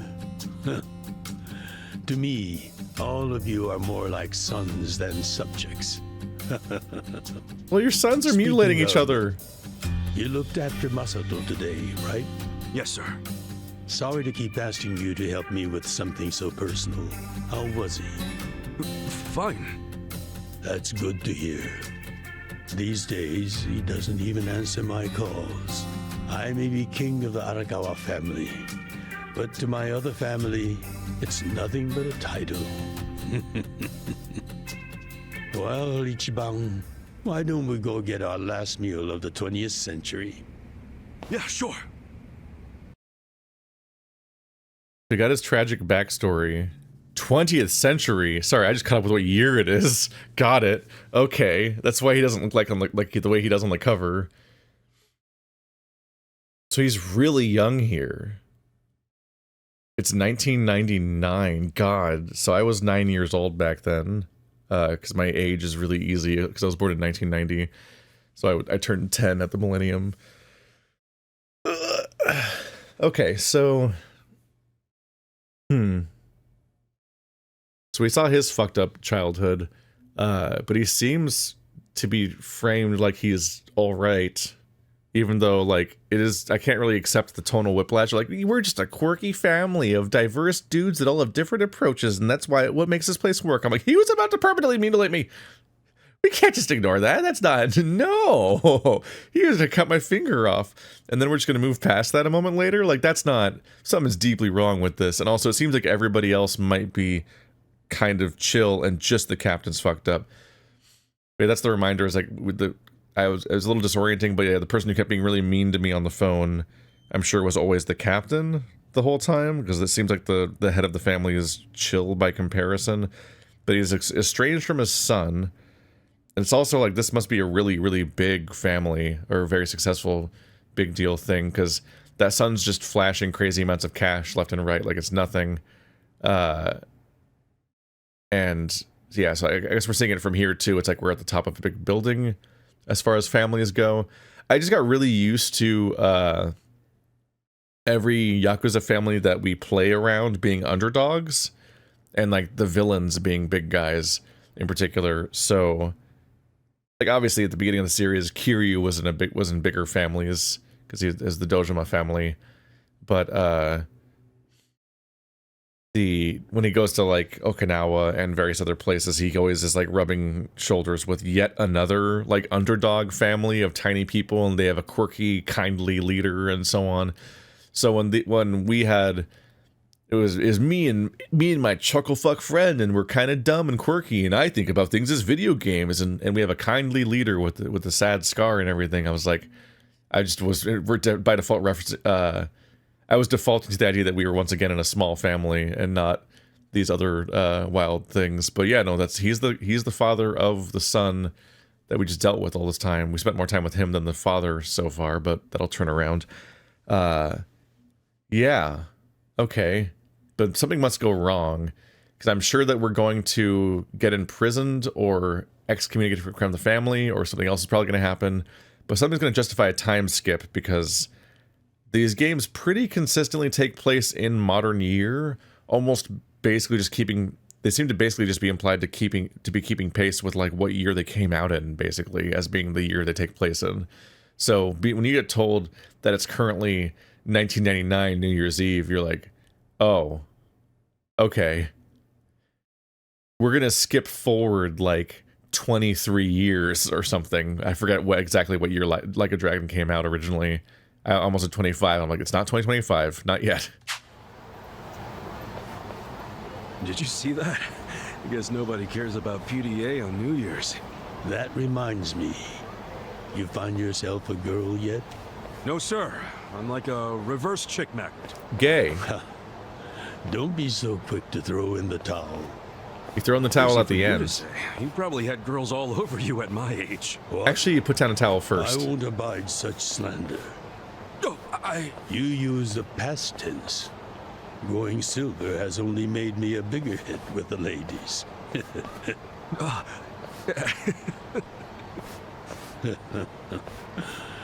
Of course, of all the women over the years, there was only one. Just one I might have started a family with. Yeah? Yes. Masato's mother. Oh. I've never told you the details, have I? No, sir. I do know that she passed away. I took her to my favorite family dining place. I hadn't been there in 20 years, but then I went to use the restroom and came back and she was shot in the head. Yes. Let me start on New Year's Eve 24 years ago. I was just a grunt in the Hikawa family, but the patriarch asked me if I'd marry his daughter. She was the young master's mother? Just listen. I loved someone else. Her name was Akane. Uh-oh. What did... I was naive. I thought if I ignored my boss's daughter, she'd get annoyed and dump me. The whole time, I was dating Akane in secret on the side. I remember the moment she told me she was pregnant. Oh, man. I knew right then what I needed to do. I had to step up as a man. Problem was, I couldn't find the right moment to tell the boss about Akane and our child. By the time I worked up the courage to tell him, Akane was almost due. So I got down on my hands and knees and told the boss I already had a girl. He didn't let you off easy, I take it. Oh, he had his guys beat the shit out of me. I entered the new year barely able to move. If only it could have been over and done with then. Huh? The boss gave an order to the family. An order to kill Akane. What? Kill her? Yes. I couldn't believe it myself. But he was serious. Even though we were a small family, we were very good at making people disappear. And when we killed, the body was never found. That's what was waiting for Akane and me, for bringing shame to the patriarch. To this day, I have no idea how I got out alive. When I learned what was happening, I fled. I don't think they expected that after how badly they beat me. At the same time, Akane was at the hospital having the baby. I called her and told her to leave as soon as possible. I knew Yakuza were already on their way to the hospital, so I made a plan. I told her we could meet at this cafe so we could skip town. Cafe Alps? Yes. I waited and waited, but she never came. But just as I was about to lose all hope, I got a call.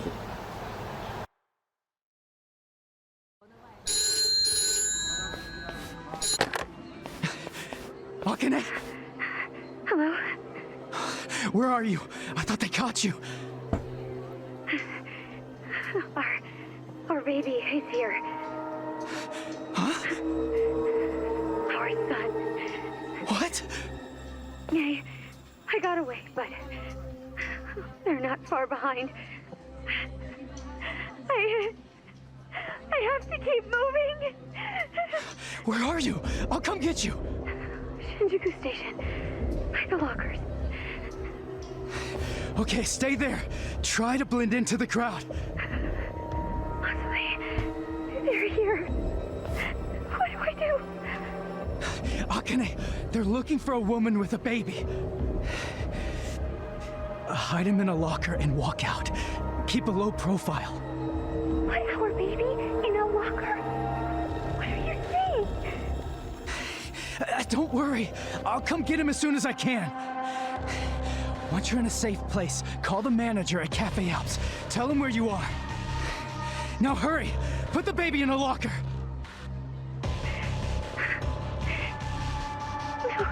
Okay. Take good care of him. Akane! Hey! There she is! That's her! Go, go, go! Hey! Akane! Where's the woman? Damn it! Where'd she go? Hurry up and find her! Shit!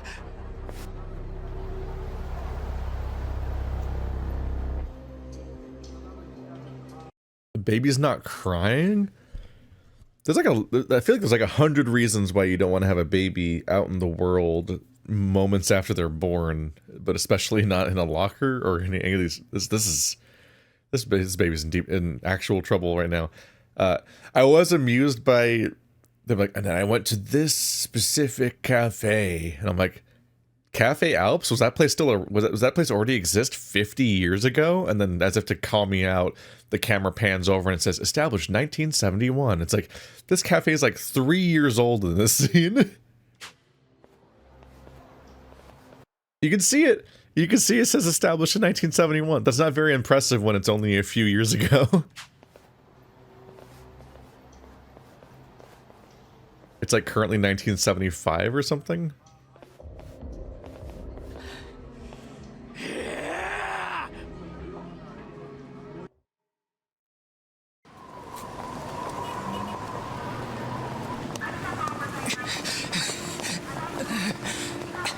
Imagine collecting all the coin locker keys as Kiryu and then you get a baby.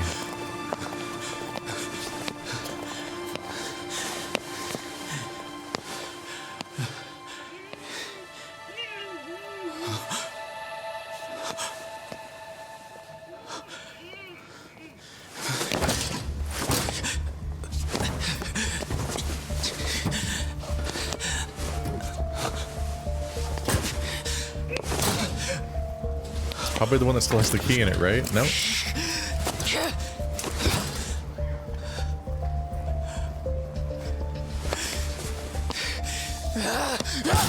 Okay, I don't... I'll get you out! I don't love this approach. What's going on? So crazy. Damn it! Open, you piece of shit! Open! Should we call the police? This has to be bad for the baby. Don't heat action the baby.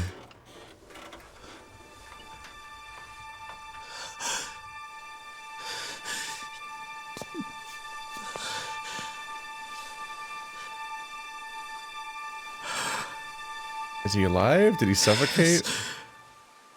This is my child. I didn't see great holes in those. His lips look blue.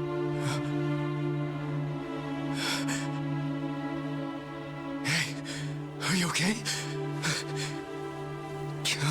Damn it! Move! Move!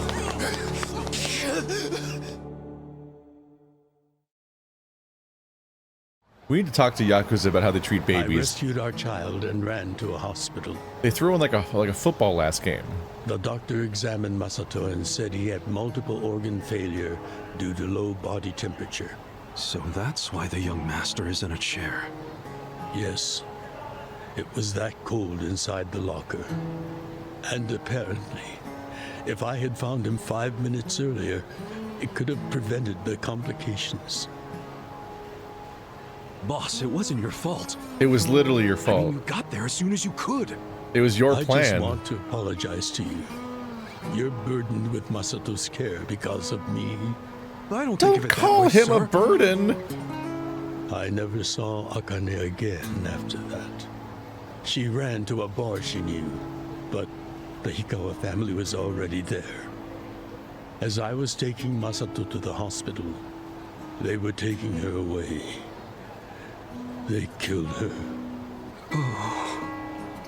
A few days later, the patriarch and several of his men disappeared.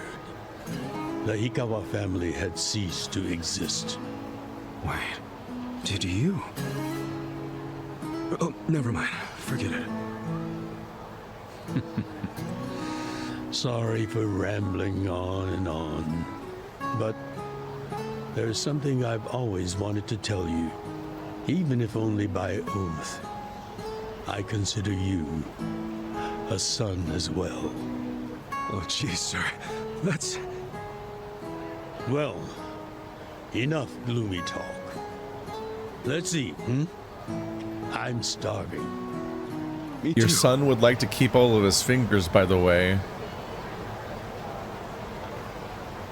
Oh, they had a morbid, nostalgic talk about the lockers in person. I don't... This is wild. Ah.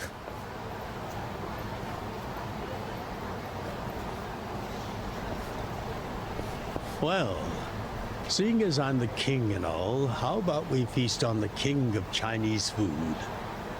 What could that be? Oh, gyoza! Gyoza! No, not gyoza. Peking duck. Fuck you. Duck? Is that even edible? How dare you besmirch the name of gyoza? The duck is dried in the sun, then roasted. And the skin comes out so crispy and delicious, you'll love it. You peel off the perfectly brown skin, wrap it in seasoned dough, Then your mouth is filled with the sweet and spicy fragrance of the sauce. Gyoza. Yeah, correct. That does sound good. Yes, which is why in ancient China, only the imperial court ate it. That's not That's not So impressive. It really They didn't is have. the king of Chinese food. They didn't have refrigerators yet. But I wonder if we can find it in Kamaroo. There's gotta be a place serving it somewhere. Food that had any level of complexity was already stuff that only the biggest people ate in any culture, because you couldn't. It's too fucking much of a nightmare to make. People had to survive day to day. I just want gyoza now. I'm gonna get gyoza. I'm gonna get gyoza tonight, and no one can stop me. I actually finally made gyoza because I went to, well, I helped make some of gyoza, basically. I wrapped gyoza. So I visited Ka up in Washington, and he'd already prepped the blend, and then I helped out with doing the individual wrappings of the gyozas, which is it's a weird process to get used to. But gyoza is very good. Fuck everything else. I can and will again have gyoza as an entire meal. You just get a lot of it, obviously. What really fucks me up is that there is places that will give you large amounts of gyoza or dumplings and other things, but they won't actually come with like a sauce, and I'm like, what? But what? Don't you had one job? I don't understand. You had one job. Seriously? Guess we're gonna have to get gyoza. No one needs Peking duck. No one has ever needed it. It's almost the new year. The employees are probably at home waiting to bring it in with their families. Man, I really wanted to try it though. Another time, I promise. Yeah? Thank you, sir. That duck got lucky today. But he won't get away from us next time. Oh, look at these sticklers. So Japan's talking about the last day of the century in the scientifically correct way, where it actually ends at the end of the year 2000 and starts on 2001. That's the actual millennia. That's true. And everyone loved to point out that that was true. But also, in my brain, still, it's 1999. Obviously, it's not the year 2000. It can't be. So we're in a world where the Matrix is already out. Is the difference basically? I like to think that Ichiban's just actually this dumb, and he'll always be this dumb in the whole series, where he like yells at signs as if they can hear them and also have anything to do with his problems. It's like he yelled at the sign itself as if he's going to reason with a piece of wood that is not the person, and it cannot hear him. And it does not change anything, and he keeps doing stuff like that. Have a good New Year's, you two! Ichiban, what have I told you? Oh, sorry. Be careful where you laugh outdoors. The only time a Yakuza should laugh with his teeth is when he's with family or when he's in deep shit. I know. Right. Reputation is everything for a Yakuza. Got it, sir. Well, since we missed our shot at the duck, shall we go to our usual Oden place? Sounds good. Yakuza are never nice. Listen to me, I look like a cowboy.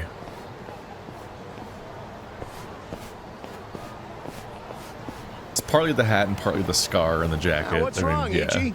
You look like you're about to shit yourself. Fuck off. I don't think he's cut out for being Yakuza. At home every now and then? Not for a while, I guess. You should treasure the place where you grew up. It's not like it was the most normal place for a kid to be. No matter how it happened, home is home. One day you won't be able to go back, you know.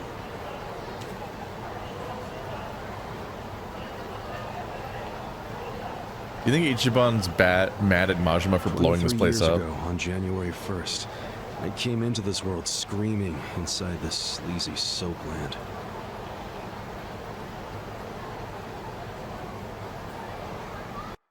That's extremely close to the timeline of the other guy's story. My mom worked at Soaplands. Even popped me out in one. Then she disappeared. I didn't know that till I was older, when Dad told me. I say Dad, but we weren't related by blood. He was the owner of the soapland that took me in. Don't know who my other dad is. Probably some guy who dropped in for a wham bam thank you, ma'am. Hey, can someone keep an eye on Ichiban? Oh, come here, Ichi. Hey, it's my turn to hold him.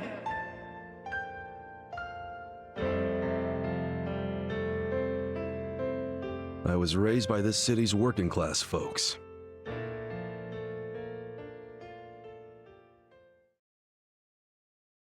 That's really sweet, actually. He's super connected to Kamaroo specifically.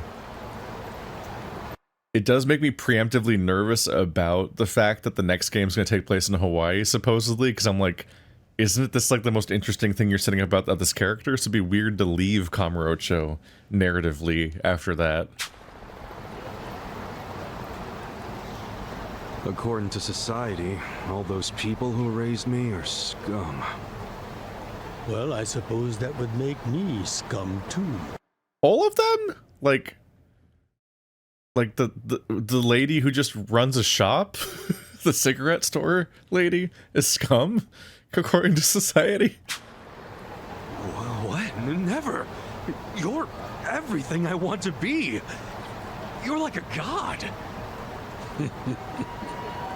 So, first I'm a king, and now I'm a god?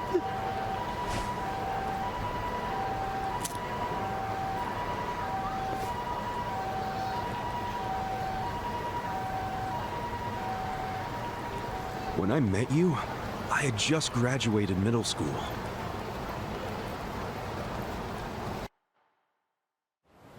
After my foster dad died, I dropped out of school and just started drifting. Just picking fights, shaking people down for easy money. But karma always catches up to a dumbass punk. That's the same person? Eventually, I beat up the wrong guy. A Yakuza. Did he straighten his hair? Just to have that look? So yeah, his crew locked me in a Yakuza office and beat the shit out of me. I thought I was a goner, but I made one last ditch effort to live and yelled out a name. Arakawa. What? The Arakawa family. If you kill me, they'll hunt every last one of you down. In those days, the name Arakawa the Assassin was like a whispered threat. I didn't give a shit about Yakuza or who they were at the time, but I knew that name. I thought if I name-dropped them, maybe they'd freak out and let me live. You're saying you're Arakawa? A kid like you? But my plan backfired. Big time. Turned out, these guys were in a huge turf dispute with the Arakawa family. One of your little brats damn near beat my boy to death. Says his name's Ichiban Kasuga. Oh, he ain't getting away. Not in the sorry state we put him in. You want him back, you better send Patriarch Arakawa personally. I knew the jig was up. I'd never even met Arakawa, so obviously he wasn't gonna come.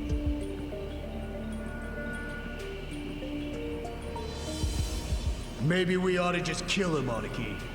Arakawa ain't gonna show his face to pick up his trash. Looks like you're shit out of luck, you little brat.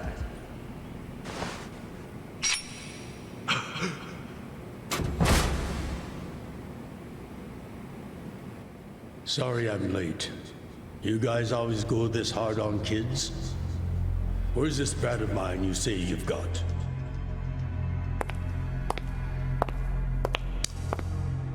Arakawa-san!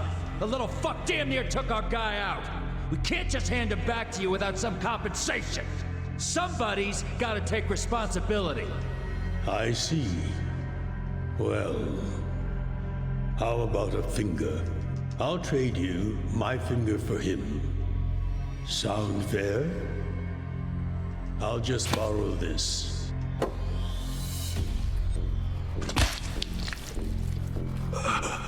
Damn. All right then. Let's go, you little shit. Unfazed? I've been wondering about his glove.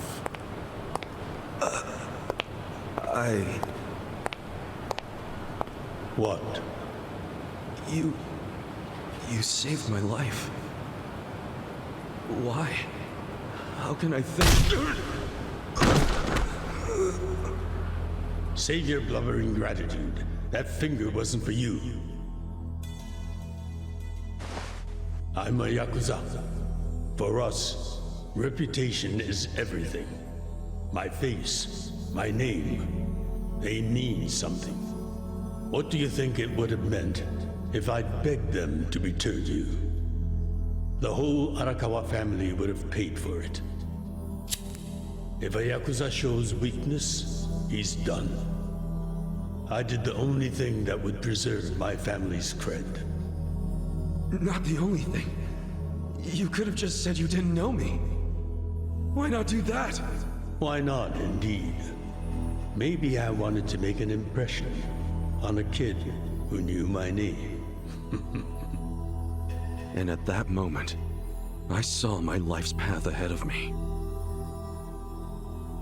It was following this man.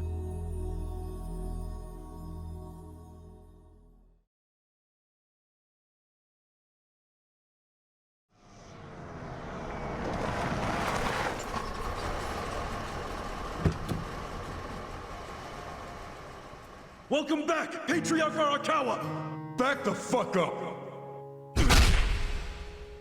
How many times I gotta say this? We got no cups for punks like you. Never mind the kid, Joe. I didn't care how often they ignored me or what they said. I stood outside that office every day. In the pouring rain. Under the scorching sun.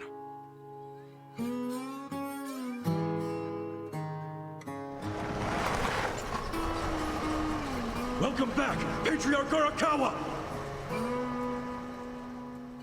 Who's he? You know him? Go on ahead, Masato.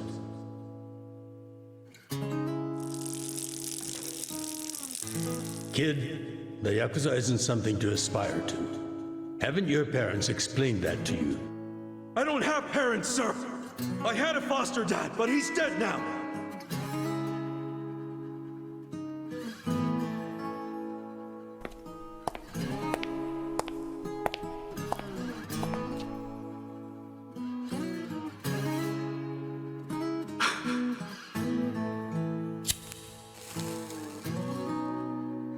Come on. Sir! It'd been 100 days since I'd met Arakawa-san.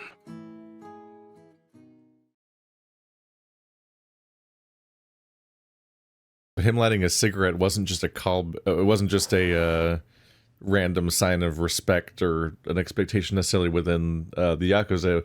It was specifically a callback to like how they met and their whole history together. There's a lot of backstory going on here. This is like really heavy in flashbacks. And it's interesting because I'm specifically bracing for them to then skip forward in time. Like, if the story does take place eventually in like 2022 or something like that, this guy's going to be like 70 years old, isn't he? Like, if he's even alive, I imagine something might happen to him or something. It's also interesting to see the different type of cutscene come back. They have different styles of cutscenes in different games, but particularly, I remember being familiar with this type of cutscene. Fuck. In Yakuza 0, it was the one where the graphics get a little gold-ish in color, and it kind of turns into like a motion comic where everyone's kind of freeze framing. It's a stylistic choice sometimes, but also it's obviously a budget choice too. Like if they had infinite money, they would just fully animate every cutscene. But it's moments where they wanted to have more acting and more posing than just having everyone stand around and stare at each other and say lines at each other, like in side quests. but they aren't going to do that many full animated cutscenes. They end up doing these little like freeze frame things. It definitely looks better here than it did back in Zero, so they were getting better at it. But yeah, it's not. It doesn't seem to be a stylistic choice necessarily. Like, it's not like this is what flashbacks look like, because they literally already had a bunch of flashbacks in this game, and none of them look like that. So it was just that particular flashback was animated that way, seemingly for budgetary reasons. But it definitely looked better than some of the stuff they'd done before. But yeah, you do notice the inconsistency, because they just had the baby flashbacks that weren't animated anything like that, and took place even further back, actually.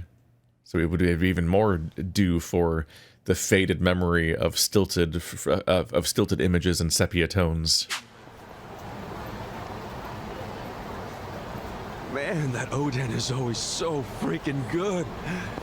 Thanks for treating me, boss. Sure thing.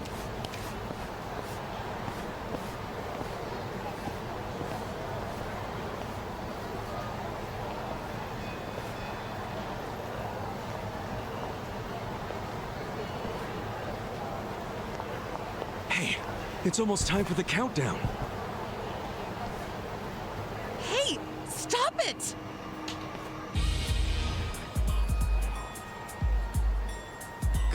You came here alone on New Year's Eve.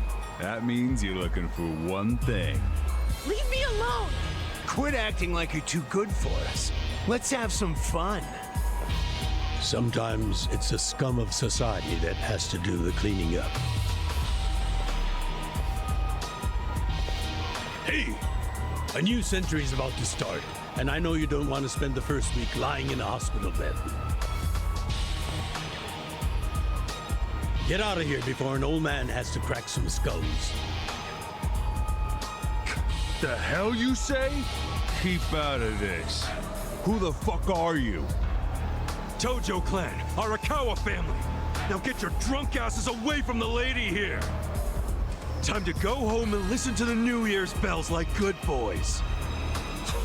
Hold on. Are you guys Yakuza? They've gotta be. Look, he's got the hair and everything. Yeah, plus they're wearing costumes straight out of a mafia movie. I had to figure out why his voice is so familiar. That's George Takei. What the fuck? You fuckers better not be making fun of us. Hey boss, leave this to me.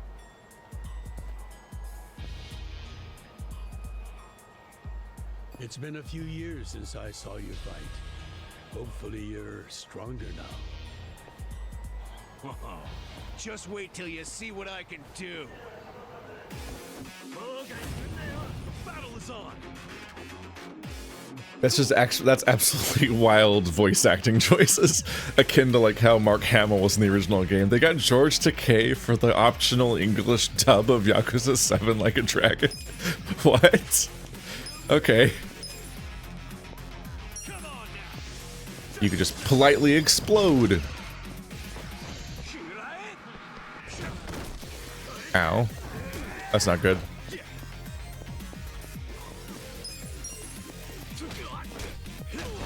Well, he just disintegrated. Ow. I assume that I've never succeeded at a single guard ever. Oh, well, that was just him missing, maybe? And me not necessarily me succeeding anything? Ah, I got some job experience. Because I swept. Haha. Who is this guy? He's crazy. You okay, miss? Get away from me! Hey, come on, at least thank the boss. It's fine. Just forget it, Ichi. Remember, we're Yakuza. Yeah, I get it. Now then, I'll see you later, Ichi. You better show up at the office next year. Wouldn't miss it for the world. Good night, boss. You too. Man, he's such a badass. You did everything. Now, I wouldn't mind another drink. He gets so rapidly policed left and right. No, you're being too nice. No, you're being too mean. What? Were those earrings?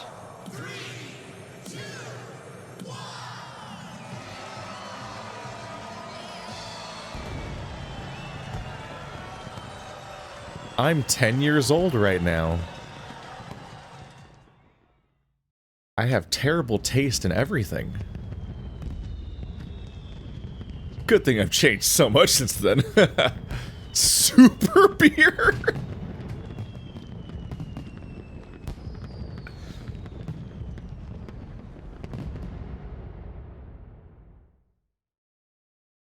Are we time skipping to him being older? That felt like a transition.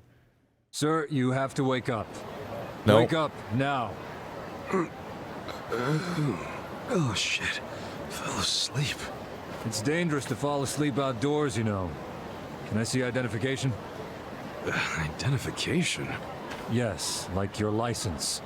A violent crime was committed out here recently.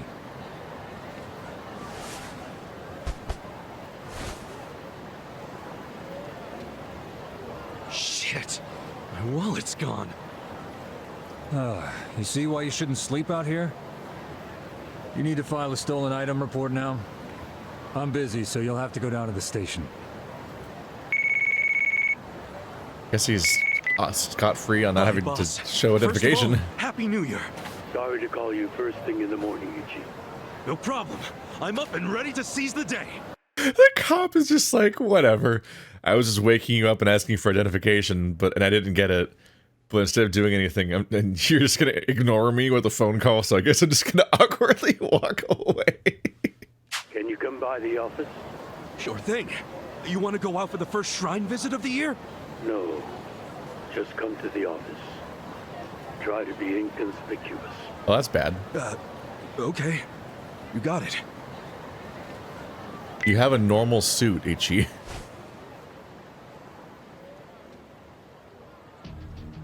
You're a little too Akiyama coded right now. I say as somebody who only owns a purple suit and nothing else. Not a lot of occasions for suits. So I bought one suit for my brother's wedding. Shiny? I need a damn key. Looks like you need a key. Is this different from the coin lockers? Yeah, well, something's clearly wrong. I also don't imagine that there's a lot of side stories right now. Usually when the roads are covered in blocks that don't let you go places, that usually means that there's not really side content yet. I imagine the game's probably on rails until I do the inevitable time skip. A lot of officers out here, and on a holiday. Oh yeah, that one cop says there's been a crime or something. Arakawa-san said to be inconspicuous. Guess I should take the back streets. Yeah, I feel obviously primed for there to be a time skip, so I feel like until that happens, we probably don't get side stories. Because they'd be missable, and then they'd be like, the side story wouldn't make any sense anymore. So they'd have to either make them permanently missable, which they usually don't, or they'd have to write them in a way where it didn't matter what decade you encountered them in. And that can't work. What family you from? Arakawa, and don't you forget it. Oh yeah, asshole? How about you don't forget your place? Oh yeah? And who the fuck are you? The Sakaki family, dumbass! The what? You can't slow down when you say that. You're the you guys what? I'm flattered, but all right. I feel like that doesn't actually do any more damage than my normal attack. I guess it does knock people on their asses. Oh, I did it. Ow. Ow. Ah! He interrupted me. Do I get in trouble for running past people? 3 in a row! Damn, look at me go. Alright, so maybe I shouldn't target people that are in my, that don't run past anybody. Anyway, you're a target. This seems to matter. He's mad dogging me. Didn't do shit. You're not the mad dog. You're the mad dog. Nah, you're the man. You're the dog man now. Fuck. Ow. That was a big fake out. It took him 3 years to actually get the attack out.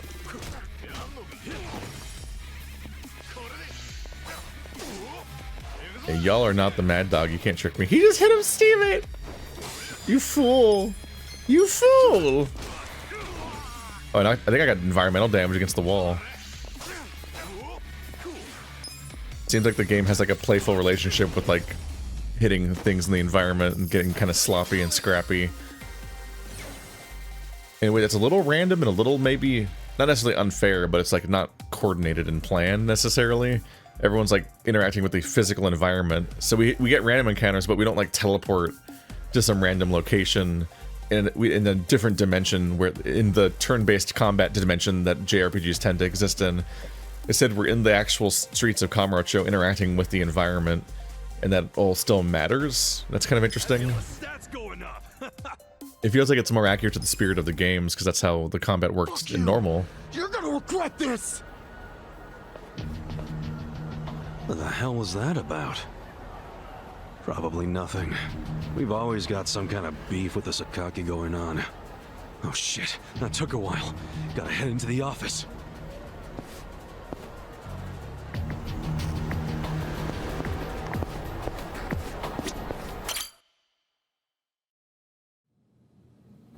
It's me, Ichiban. Boss? Hope you haven't suffered a very ironic death. Oh, Ichi. Have a seat. Sir!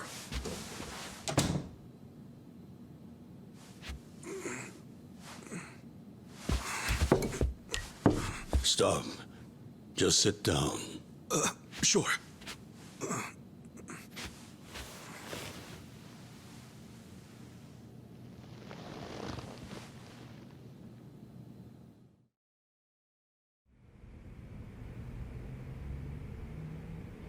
You know the Sakaki family, right?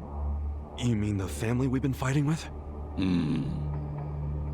We're fighting them because of a rumor that they're connected to the Omi.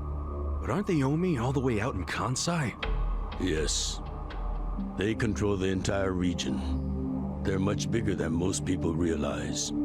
The Tojo clan has butted heads with them for years. It's a bitter rivalry. And what? The Sakaki family's cooperating with them? No. The Sakaki family isn't stupid enough to commit outright treason. But they have been selling intel to the Omi for some quick, easy cash. I confronted them about it at an officers' meeting. But their patriarch pretended not to know anything. Bastard traitor. Long story short, they don't like us much right now. But at the same time, they still report directly to our main family. So we need to be careful. We don't want to cause the main family any trouble. That said... Did something happen? 2 hours ago, I got a call from Joe. He shot a Sakaki Yakuza. Really? Apparently, he just happened to run into one of them. They were both alone. No other men. It was one-on-one. They talked shit to each other for a bit. Then, Joe pulled his gun. Luckily, no one saw them. But the police have already found the other guy's body. It's only a matter of time before they raid our office. If word gets out that our captain killed someone from a family above ours, it will be considered mutiny. We'll be expelled from the Tojo clan, and our tiny family will go up in smoke.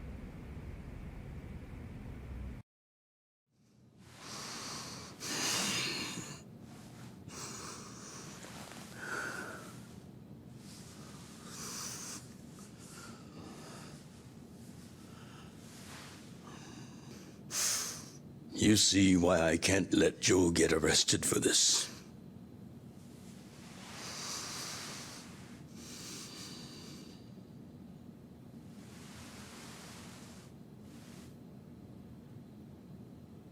Ichi, would you be willing to take his place?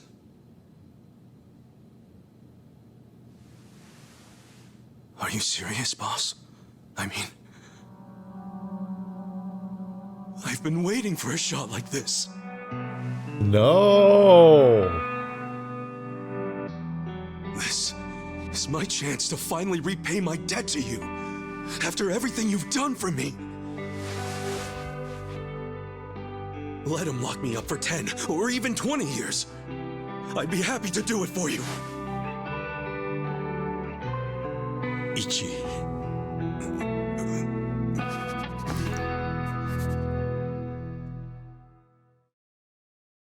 This is a fucked up dynamic. A finger is not 20 years. No.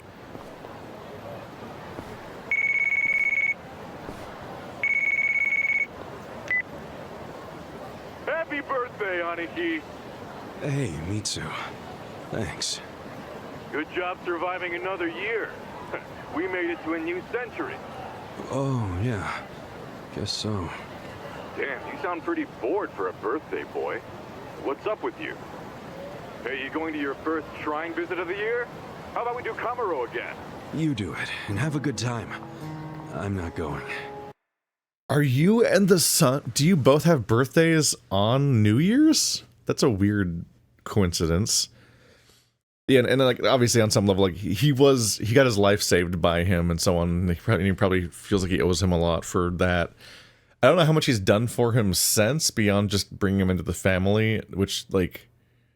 I don't know if there's a lot of direct doing things for him specifically, as opposed to just involving him. But I'm like he profits from you also, and he's kind of exploiting your relationship. I'm like, I don't know, man. I don't know how to feel about this. Huh? Why not? Something came up. Did Captain Sawashiro spring something on you? Yeah, basically. New Year's barely begun and he's already working you like a dog. No holidays for the Yakuza. We work 365 days a year. So you're gonna be busy all day? Mitsu, how old are you right now? 20, if you really want to know. Why? So in 10 years, you'll be 30. In 20, you'll be 40. Great math, dude. What are you getting at? Just eat well and live life to the fullest, man. You feeling okay? I'll call you later. All right.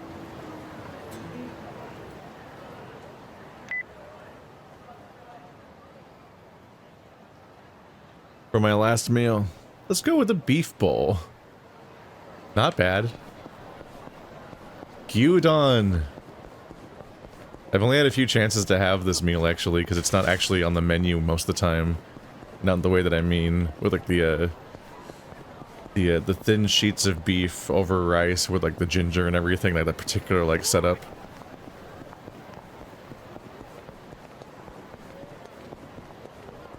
So I'm a little jealous that like it's not only here, but that the place that serves it has like 3 locations in this one map or something like that. At least 2.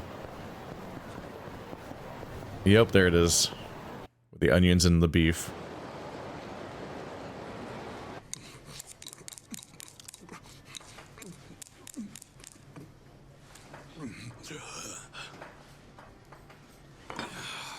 Oh.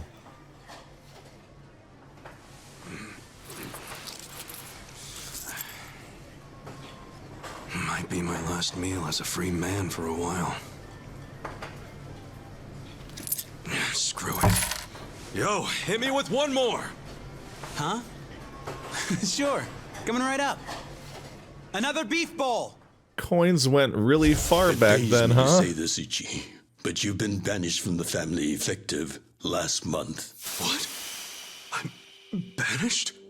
If only he'd been from a family outside the clan, I could have merely expelled you. But this man, not only was he Tojo, he reported directly to the main family. But being banished, doesn't that mean I can never come back? Don't worry, I'll be working on that personally. I'll have the whole thing reversed by the time you get out of prison. Thank you, boss. And perhaps banishment will work in our favor. The court will go easier on you now that you're just a civilian. Let them do their worst. I can handle a few years in the can. Ichi, no.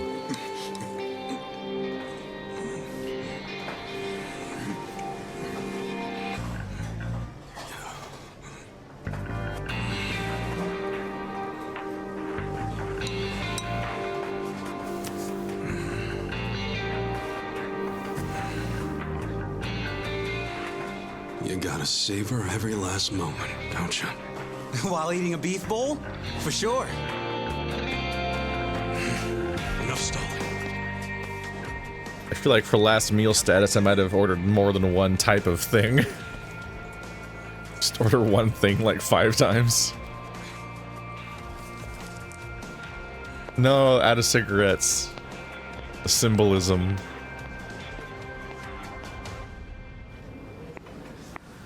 Their storytelling feels like it stepped up here. Did you ever find your wallet?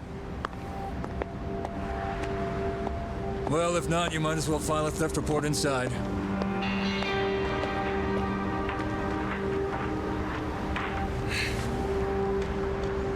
That's funny that he ran into that guy. We find the defendant, Ichiban Kasuga, guilty of murder. He is hereby sentenced to 15 years in prison. Even split between the two ideas. That kind of sounded like it was also Sungwon show. Alright, chapter 1. We're officially like look at that, even in the save screen, it's clearly a completely different physical appearance for the character. Like it's hard to avoid. Alright, Ichiban. Do I play you being in prison at all, or do we just time skip right now? Bloody reunion.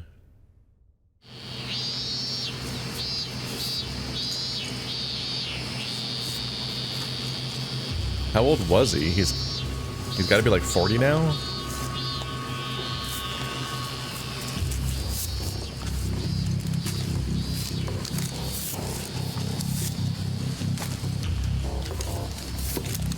Great stacking discipline you got there.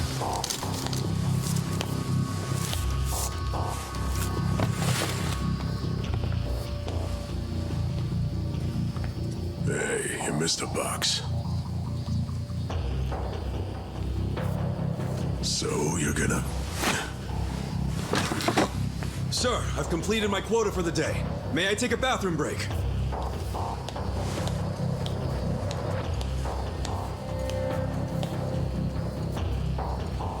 Very well.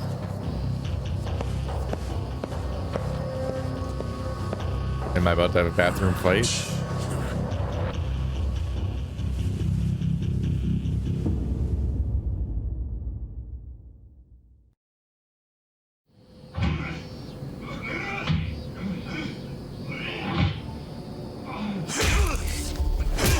No. Not exactly.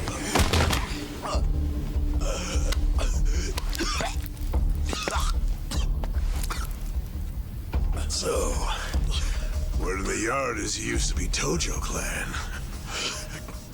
You think you can be the perfect little prisoner and get back on the outside quick and easy?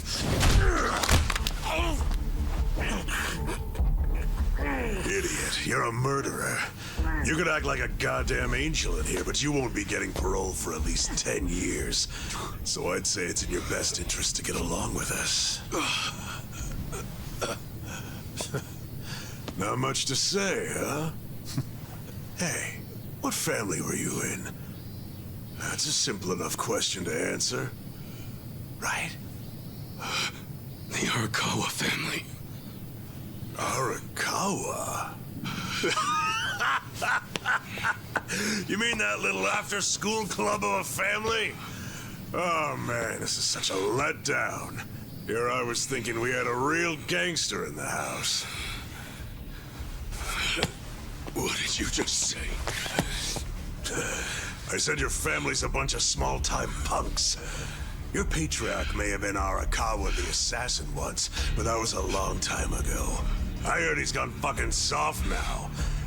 You got locked up for that washed-up has-been, and you think it means something. Oh, that's so fucking cute. Damn. I'll kill you. Try your best, little bitch. Oh, you fucking...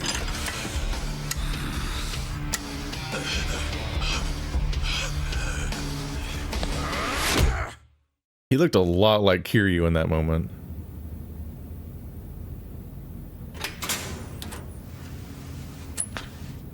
Oh, is there gonna be really impressive bread?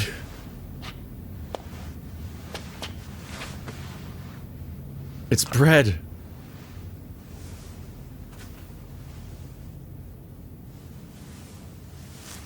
No, they hid the Why'd shot. you suddenly fight back? Cowards. You took it for a whole year. Those guys had to be taken to the police hospital for crying out loud. You knocked all their teeth out. Neat. They were talking shit about my boss. Your patriarch waiting for you on the outside? Yeah. They were calling him a nobody, saying all this bullshit about him going soft. I couldn't just let that stand. Well, what's he gonna say when he hears the bad news? He won't hear it. That's why I beat their sorry asses. I'm not talking about that.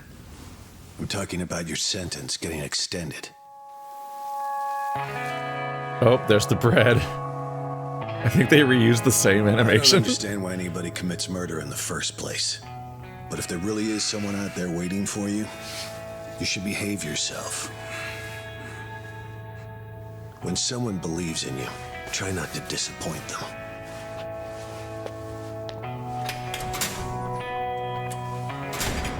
I mean, it's hardly fair when everyone knows he's being attacked all the time, and then he fights back and the sentence is extended. Seems stupid.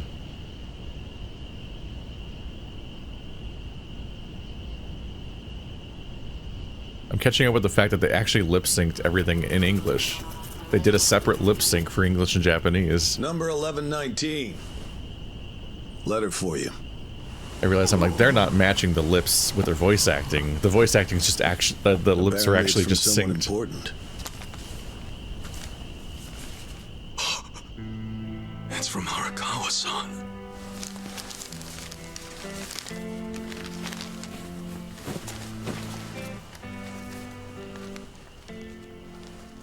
Dear Ichiban, I wanted to avoid writing to you while you're in prison, but today my brush just called to me.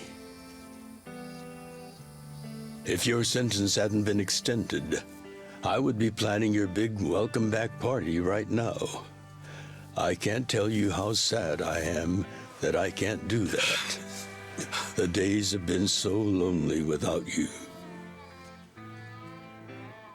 Sometimes I think I hear your laughter in the office, but I always turn around and see that nobody's there.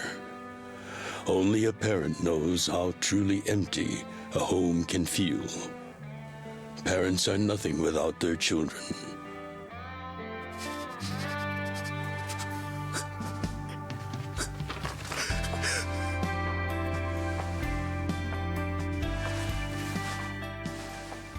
I'm anxiously waiting for the day when I will turn around and see your laughing face.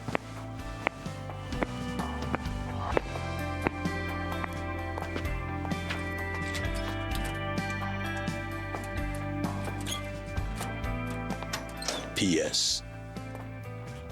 The day you get out of prison, let's get that Peking duck we missed. Oh, it's not gonna happen, is it? He's super gonna die. Boss, I'm so sorry! When I got into that fight, I wasn't even thinking about how long you had already been waiting for me. An extra 3 years I made you wait just because I did something stupid. I'm sorry I failed you.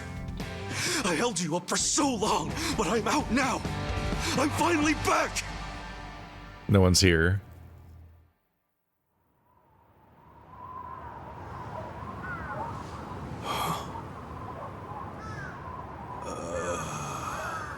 Hi, old young man. Could someone bend me back? I'm really struggling here.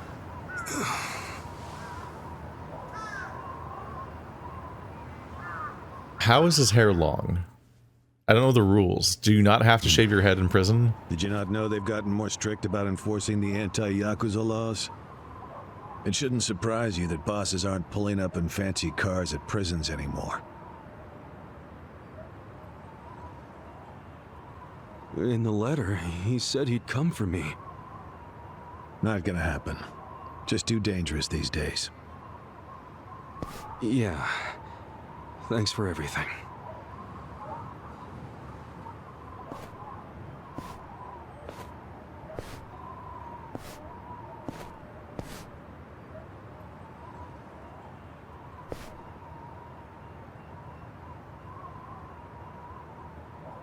It's a dumb detail, but I'm just really thrown. Thought the welcome wagon was coming. Don't be mean.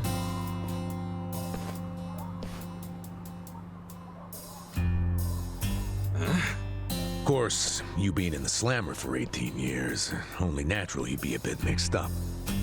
Gotta say, that's some deep loyalty you've got, waiting for a boss that never even visited you. Who the hell are you?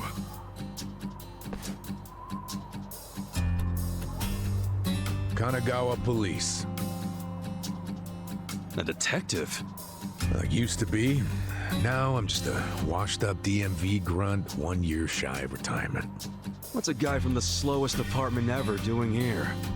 Come to remind me to renew my license? Is that a service you offer nowadays? I'm here because I have real business with you. You, the murderer, who shot a man on the last night of the 20th century. Heck, I even used some precious PTO to be here today. Well, sorry to disappoint you, but I don't plan on being a repeat offender. That's what everyone thinks when they get out. The moment they set foot on the other side of this fence. Shove it up your ass. You don't know shit about me. You were born and raised in Kamaroo after being abandoned at the famous Shangri-La soapland. The owner, Jiro Kasuga, took you in. Then he and his prostitutes raised you. Well, after that, it's by the book. You dropped out of school, committed multiple offenses of shoplifting and assaults, then finally joined the Yakuza at age 16. Oh, you had a largely unremarkable career as a member of the Tojo clan's Arakawa family. Well, until the night you killed an officer higher up on the food chain. Then, January 1st, 2001, you turned yourself in at Kamaroo police station. Then, you were sentenced to 15 years at this prison. After getting an extra 3 years tacked on for bad behavior, we finally arrive at today, where you were just released about 3.5 minutes ago. That about sum it up. Wow, you're my biggest fan for sure. You want an autograph to show your DMV friends? I just do my homework. Great, whatever. I don't care why you're here. Just get out of my way. There's somewhere I need to be. Oh, paying a visit to the Arakawa family? It ain't none of your business. Just leave me alone. Oh, but actually, it is my business. It very much is. Nothing personal, of course. Now, you're free to go wherever you feel like, but I'm coming with. What? Are you serious? What? Whatever. Do what you want, man. I'm gonna eat 17 beef bowls.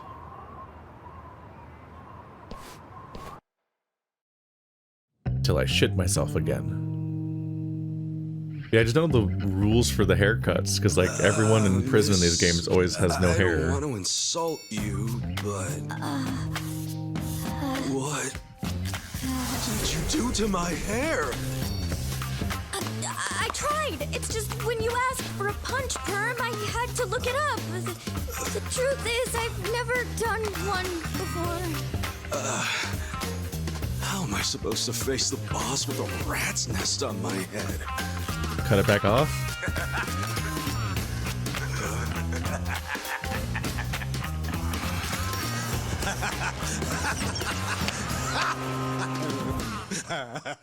Wait. I always thought that his, you know, like, obviously intended iconic design was going to be a personal choice. Like, that's just who he is. That's his vibe. It's an accident? He accidentally has the hairstyle that he's going to have probably forever now. Even though it actively takes a maintenance, it's a perm. You have to keep a perm on purpose. Like, that's why earlier I was asking if he straightened his hair, because I thought he was going to come out of prison and just have like a big giant mane of hair of his wavy permed looking hair. And I was like, wondering, like, did he have naturally wavy hair? That's unusual. Because Flashback him had straight hair. I feel like even the version of him from 20 years ago had wavy hair already. Was he perming his short hair? Because I don't think it was straight the way that it was when he was a kid. But I guess maybe that was his level of styling, because he obviously already cared about his hair. But like this, I'm so caught off guard. I totally assumed that his appearance would be an intentional choice this whole time, because how could it not be?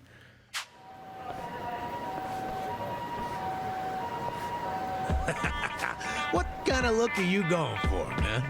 Shut up! I just ended up with a bad barber result. The hell's your deal anyway? You really gonna just keep following me? I told you, I have business with you. But I'm waiting patiently for you to take care of yours. So, what's next? You're creeping me out, man. Give me a break.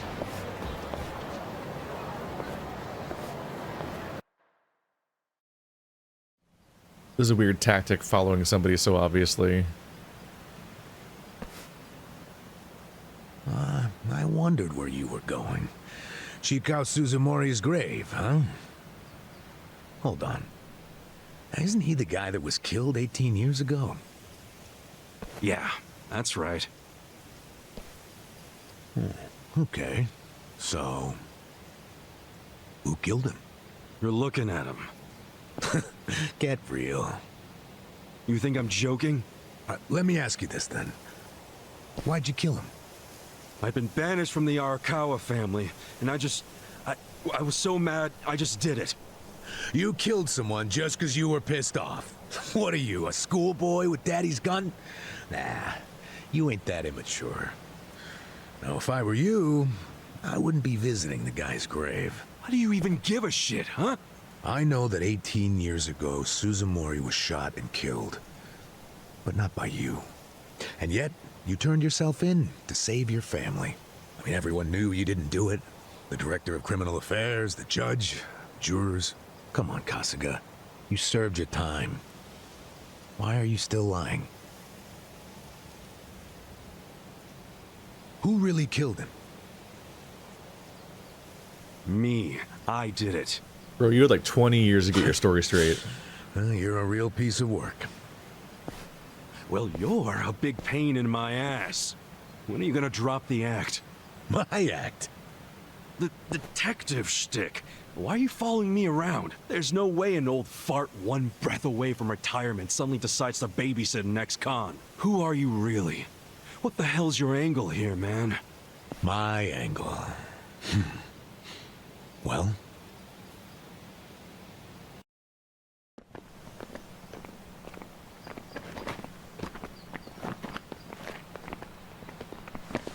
It's interesting he's doing this because he didn't kill this guy.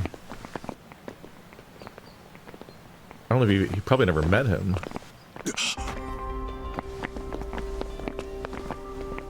Arakawa-san.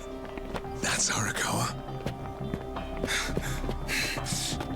Is it bad for you to say hi to him now? Who's this dude? That guy is Arakawa-san, isn't he? Why are you asking? Who the hell are you? You some kind of reporter? We don't do media, so get out of here. Go on, beat it. You don't understand. I used to be a member of the Arakawa family. If you were from the family, then we would know who you are. I've been in prison for 18 years. I just got out today. If you're gonna lie, you're gonna have to do better than that. Just let me talk to Arakawa-san. You'll be glad to see me, so let me through. Hey! Hold your horses there, dumbass. You don't know what you're dealing with. Yeah, they're busy visiting an important grave today. Go on, get out of here. I didn't can do 18 years for this shit. Step aside. If you don't, they're gonna have 2 more graves to visit today. Oh, this is a bad idea. Is it my grave? Is it my brother's grave? But not my brother, but his actual son's grave or something? One day I'll have a second skill. You look like you have way less health. Yes.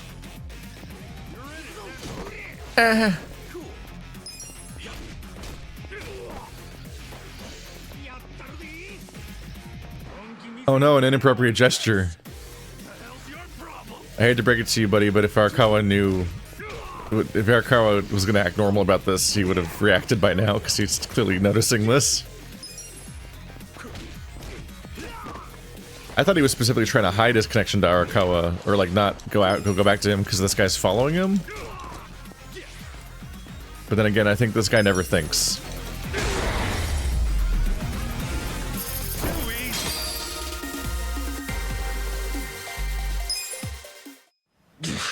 You bastard. You think you're getting away with this? Oh, you want some more? Enough! Kasuga! Hey, fellas, we're sorry, okay? My friend here, he's a little crazy, that's all. What the hell you say about me? Look, I'll give him a good talking to. Sorry about all this. We'll get out of here.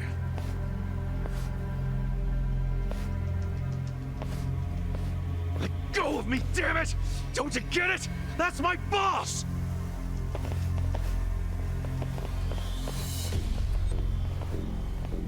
He really does have the level of understanding of like a betrayed puppy. Me. I got out today! It's Ichiban! Ichiban Kasuga!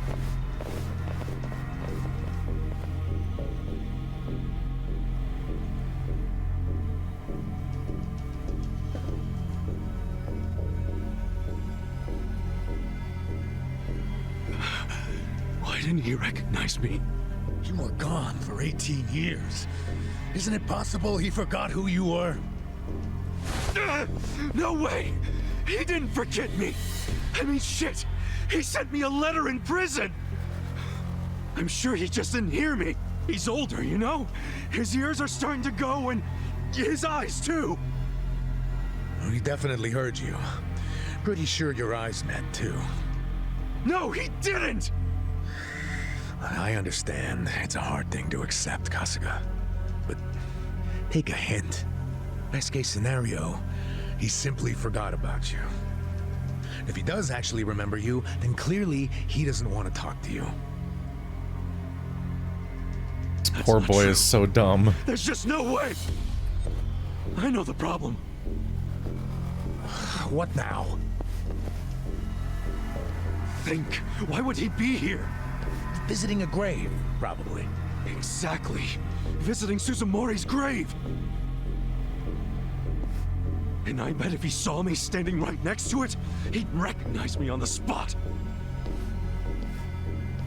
He's clearly not going there. Yeah. All I gotta do is make sure he sees me right here, and... Hey, look at that.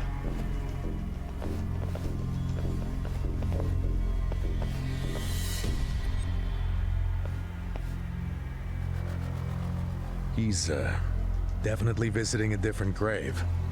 Which one? Does it have you? That's the former Omi chairman's grave. The Omi Alliance? The Yakuza who run Kansai? Why would he visit that grave? And with so many guys? It's a logical thing for him to do, since he's an Omi officer. Huh? Oh. Listen here, old-timer. Those guys we just finished fighting said they were Arakawa. Didn't you hear them? Well, the Arakawa family is from the Tojo clan. Tojo clan! Everyone knows they've been at war with the Omi for ages. You must have been a pretty shit detective, huh? The Arakawa family isn't Tojo anymore. Huh? What did you just say? Masami Arakawa is currently the acting captain of the Omi Alliance. He's the second in command. What are you talking about? That can't be true. I knew you wouldn't believe me.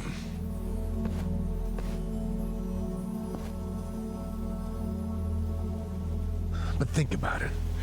Arakawa was the patriarch of a third-string family in the Tojo clan.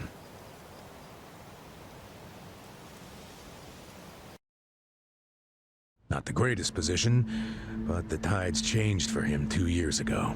You see, the newly elected governor of Tokyo promised to scrub the city of crime. He started with targeted attacks on all Tojo's sources of funding. He called it the Kamaroo 3K plan. The hell's that? An anti-Yakuza policy. Keep them hungry, keep them poor, and keep them out. 3Ks. The police started raiding major Yakuza families with surgical precision. Family officers were being arrested one after the other. There was just one exception. The Arakawa family. Huh? That shouldn't come as a surprise. The reason the police were able to destroy the Tojo clan so fast was because they had inside intel from the Arakawa family. Basically, Masumi Arakawa sold out the Tojo clan to the cops. No, he wouldn't! I'm not even finished with the story yet. With the Tojo clan almost completely wiped off the map, the Omi seized the opportunity and poured their guys into Kamaroo. And you know what the cops did?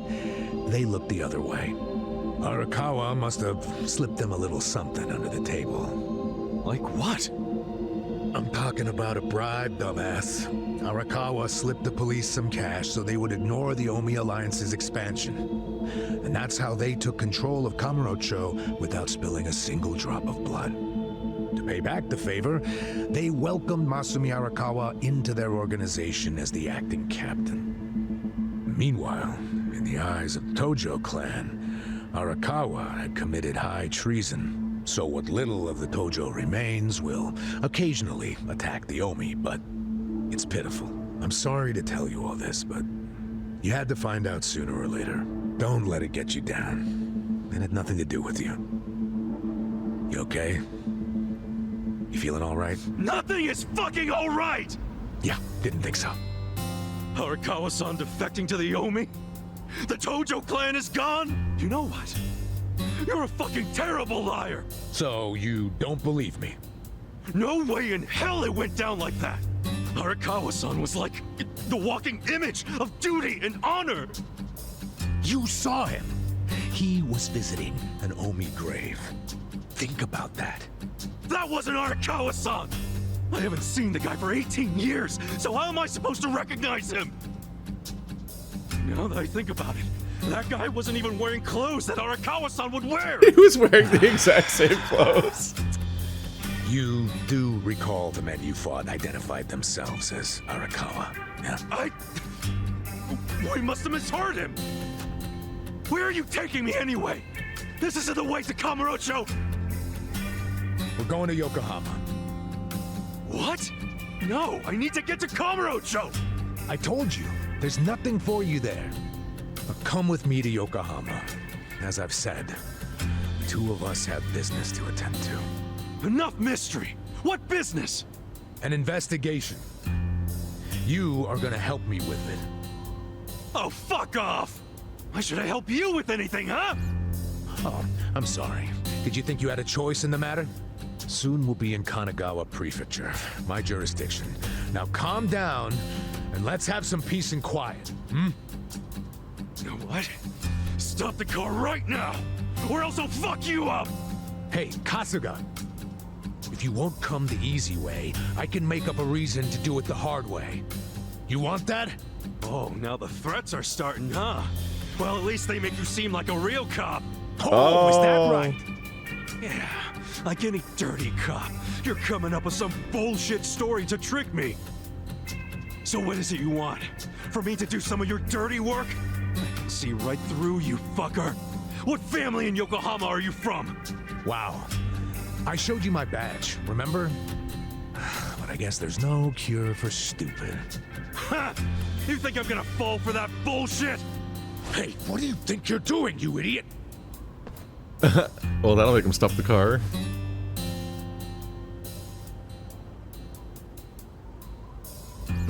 Where do do you think you're going? Kamaroo, obviously! Were you even listening to me? Gonna walk back. You really need to drop the detective act already. It's obvious you're a Yokohama Yakuza. And hey, at least I'll get one hell of a story out of this, how I nearly got kidnapped right out of prison. I mean, it's his brain is defending itself at this point from accepting the idea that he was betrayed on an insane level. It is extremely funny that, like, one, good thing the road's so empty that they could turn around and drive back to the spot where he threw the badge on the freeway. But also it seems completely in character at this point that Ichiban would just fucking walk against traffic on the freeway all the way back to Kamaroo for like an entire day to get back, just in a suit, just miserable. He probably would just commit to that. He just is an anime character more so than anyone we've met before. He has a huge change from Kiryu. It's interesting that they've gone the approach of just essentially ending the Tojo clan. It's like really departing from Kiryu's story to then also get rid of the family that all that entire series was functionally about. But it does give you this weird sense that all that strife was for nothing if it amounts to that entire clan being functionally gone. Because it's like so many climaxes of so many stories and so many giant conspiracies and finales tied back into what was going on with the Tojo clan. And in the end, it's like, it died off screen like a Final Fantasy 13 villain. 15 villain. Said the wrong one. Oh, you are such a dumbass. I have to go find Arakawa-san now. He's somewhere in Kamaroo waiting for me. Look, thanks for testing my instincts after I was in the joint for so long. Now see ya. I promise, Kasuga. There's nothing left for you in Kamaroo. Oh, damn it. I thought shit might go sideways. Guess he has to see it for himself. I was wondering how it would go. I'm like, are we about to go to Yokohama and spend the whole game in Yokohama and not actually be in Kamaroo during modern era? What the hell is that?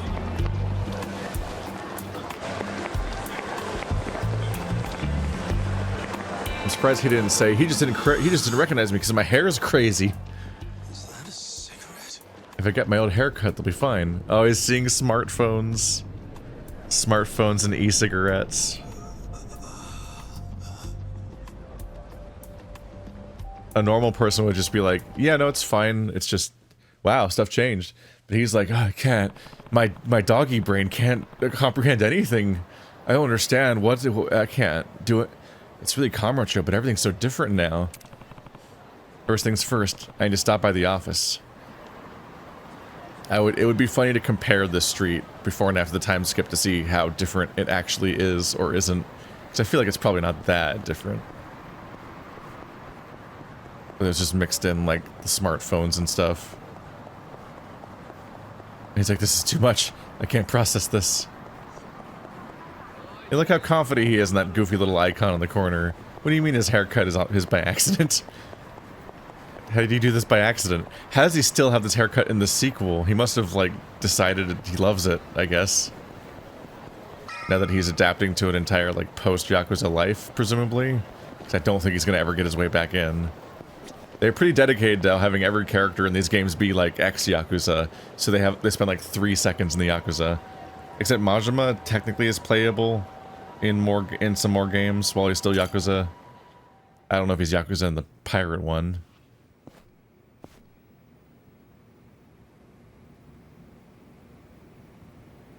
This is it, isn't it? Hey, are you supposed to be here? You got any idea what happened to the office that used to be here? Office? This used to be, you know, a girls' bar. What about before that?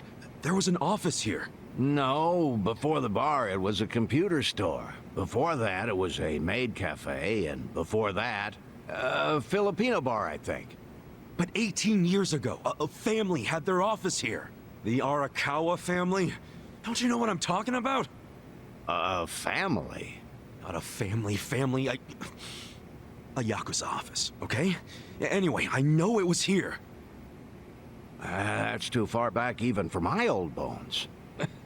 But I'll be honest with you, I don't see how the Arakawa family could have been holed up in a dinky office like this. Oh, so you do know them? I don't think there's a soul on this side of town who doesn't. They're a huge, famous family. Really? Finally, some good news. So where are they? I'm looking for them. Not sure. In this day and age, Yakuza can't exactly be loud and proud, you know. Especially not hotshots like the Arakawa boys. I get it. Okay, thanks. Think you'll find them? Yeah. Well, I'll just ask the old woman at the SIG stand where they're headquartered. She always knows what's going on. Okay, good luck.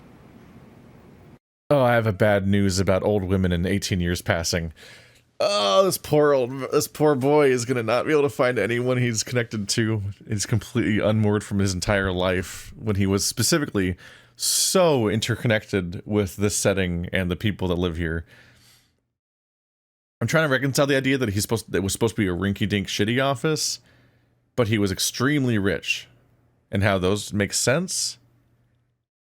I'm like, did he not make a bunch of money from being the head of the family?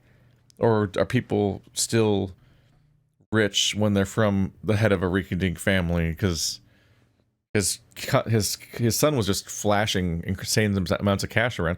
Maybe it's money from when he was an assassin. And then I was thinking, but how was he... If he was such a cool boy assassin, then why wasn't he able to protect his wife from... Or his girlfriend during the whole baby mess? But I'm like, oh right, okay, so he was a grunt then, but then he became a famous assassin, and it's partly because he wiped out the family that wronged him, I think, and that's how he learned how to become an assassin. Because there was that hint of like, wait, then he said they disappeared, and he's like, wait, did you? Never mind. So he must have become a famous assassin from the process of killing his own family in response to what happened, which I guess is the real answer of how he survived all this. And then he must have made a bunch of money from that instead of from his family, I guess, and that's why his son is so well off or something. I don't know.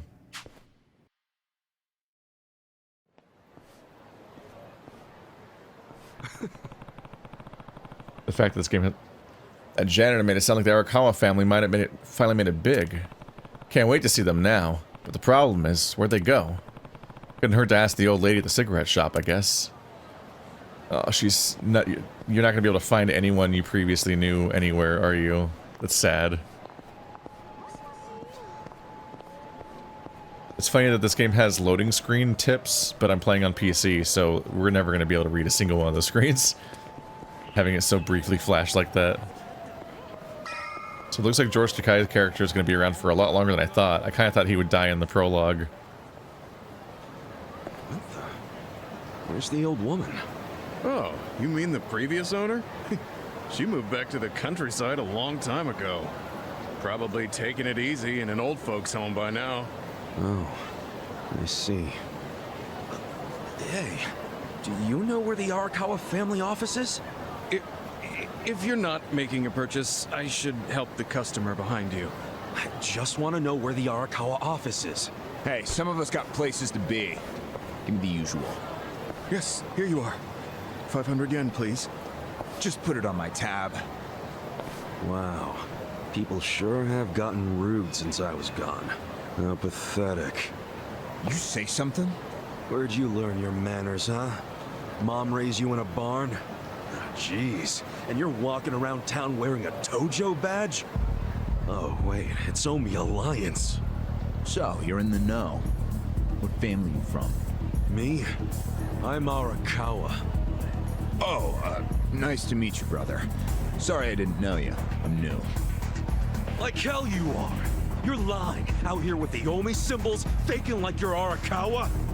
Wait, were you and that crew that visited the old chairman's grave today? Oh, yeah, there was a big ceremony scheduled. But only the Patriarch and his officers go to stuff like that. Maybe some of their assistants too, but that's it. Damn, you must be newer than me. Tell me one thing. Who's our Patriarch right now? Dude, You living under a rock? Just tell me who it is.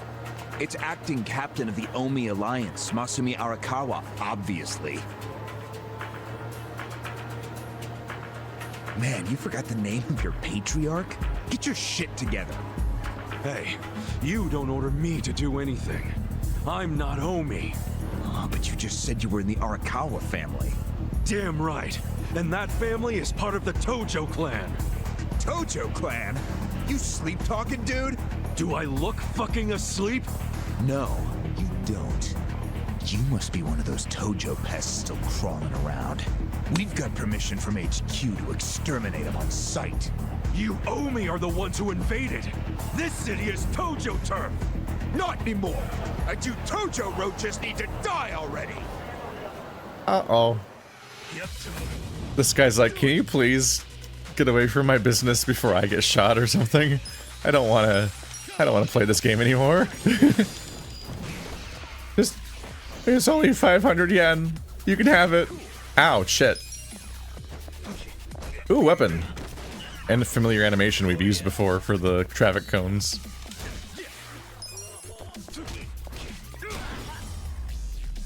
Also, ow. Too easy. Did Arakawa-san really betray the Tojo clan and run to the Yomi? Answer me! Yes! Aniki! That guy's a Tojo loyalist! Get him! What?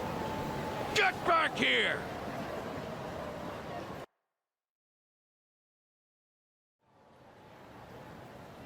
I was thinking about how even in turn-based combat terms, we've spent surprisingly little time in combat in the last 3 hours. We're about time to wrap up my first episode here, but yeah, we have not had the game been massively bogged down by combat so far, because it's mostly just us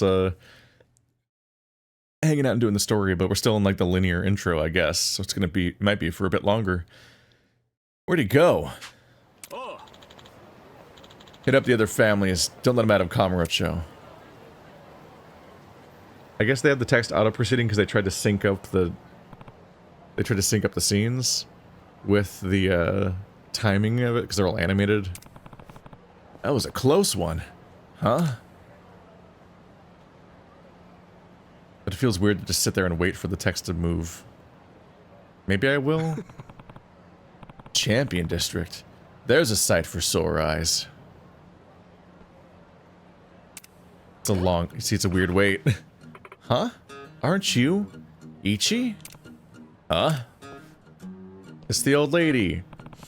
What was your name again? It's me, Michio. I used to run a bar.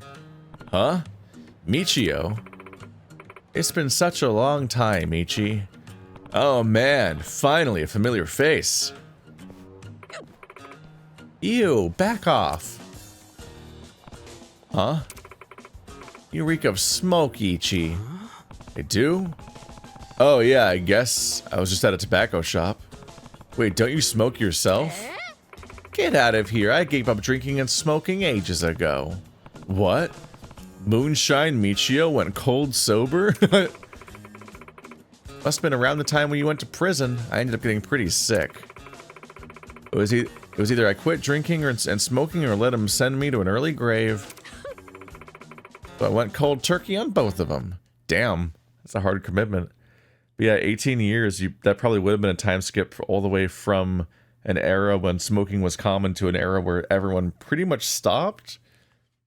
Not entirely. Obviously, people are vaping now, but it means that the experience of people smoking cigarettes and smelling like that and so on would actually become a thing that stands out, as opposed to being an ever-present cloud over everything. Wow.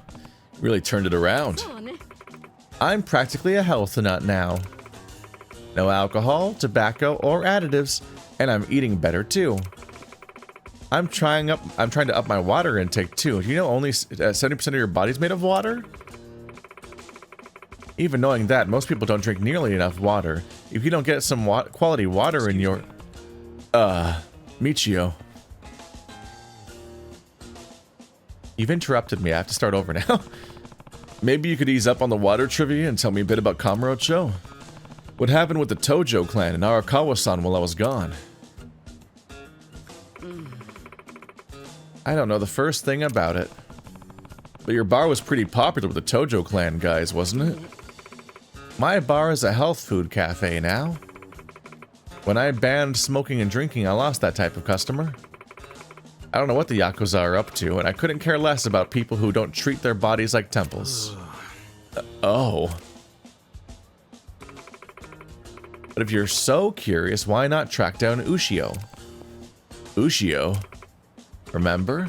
You're a senpai from middle school. Oh yeah, that guy who used to sell black market porn. He's a magazine writer these days, and he fancies himself the go-to guy for coverage on Yakuza. He sold what? Really? Then that's perfect. Well, I have my doubts that he's all that great of a journalist. He'll say he's out researching a story, and then we'll see him slacking off by the children's park. Children's park, huh? Well, then that's where I'm going then. Thanks, Michio. Swing by my cafe when you can, will ya? I've got this new spring water called Aha Divine. This hay can even cure illnesses. Invite your friends, too. You'll feel better. Or I will, when I make all of the money. Yeah, I'll put it on the list. If you like it, I can sell you some to use at home at a discount. We even have a referral program. If I register you as a friend, then... Yeah, anyway, I gotta run.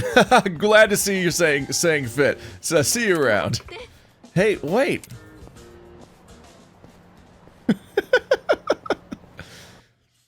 Alright, it's good to be back in Yakuza. Ichio sure has changed.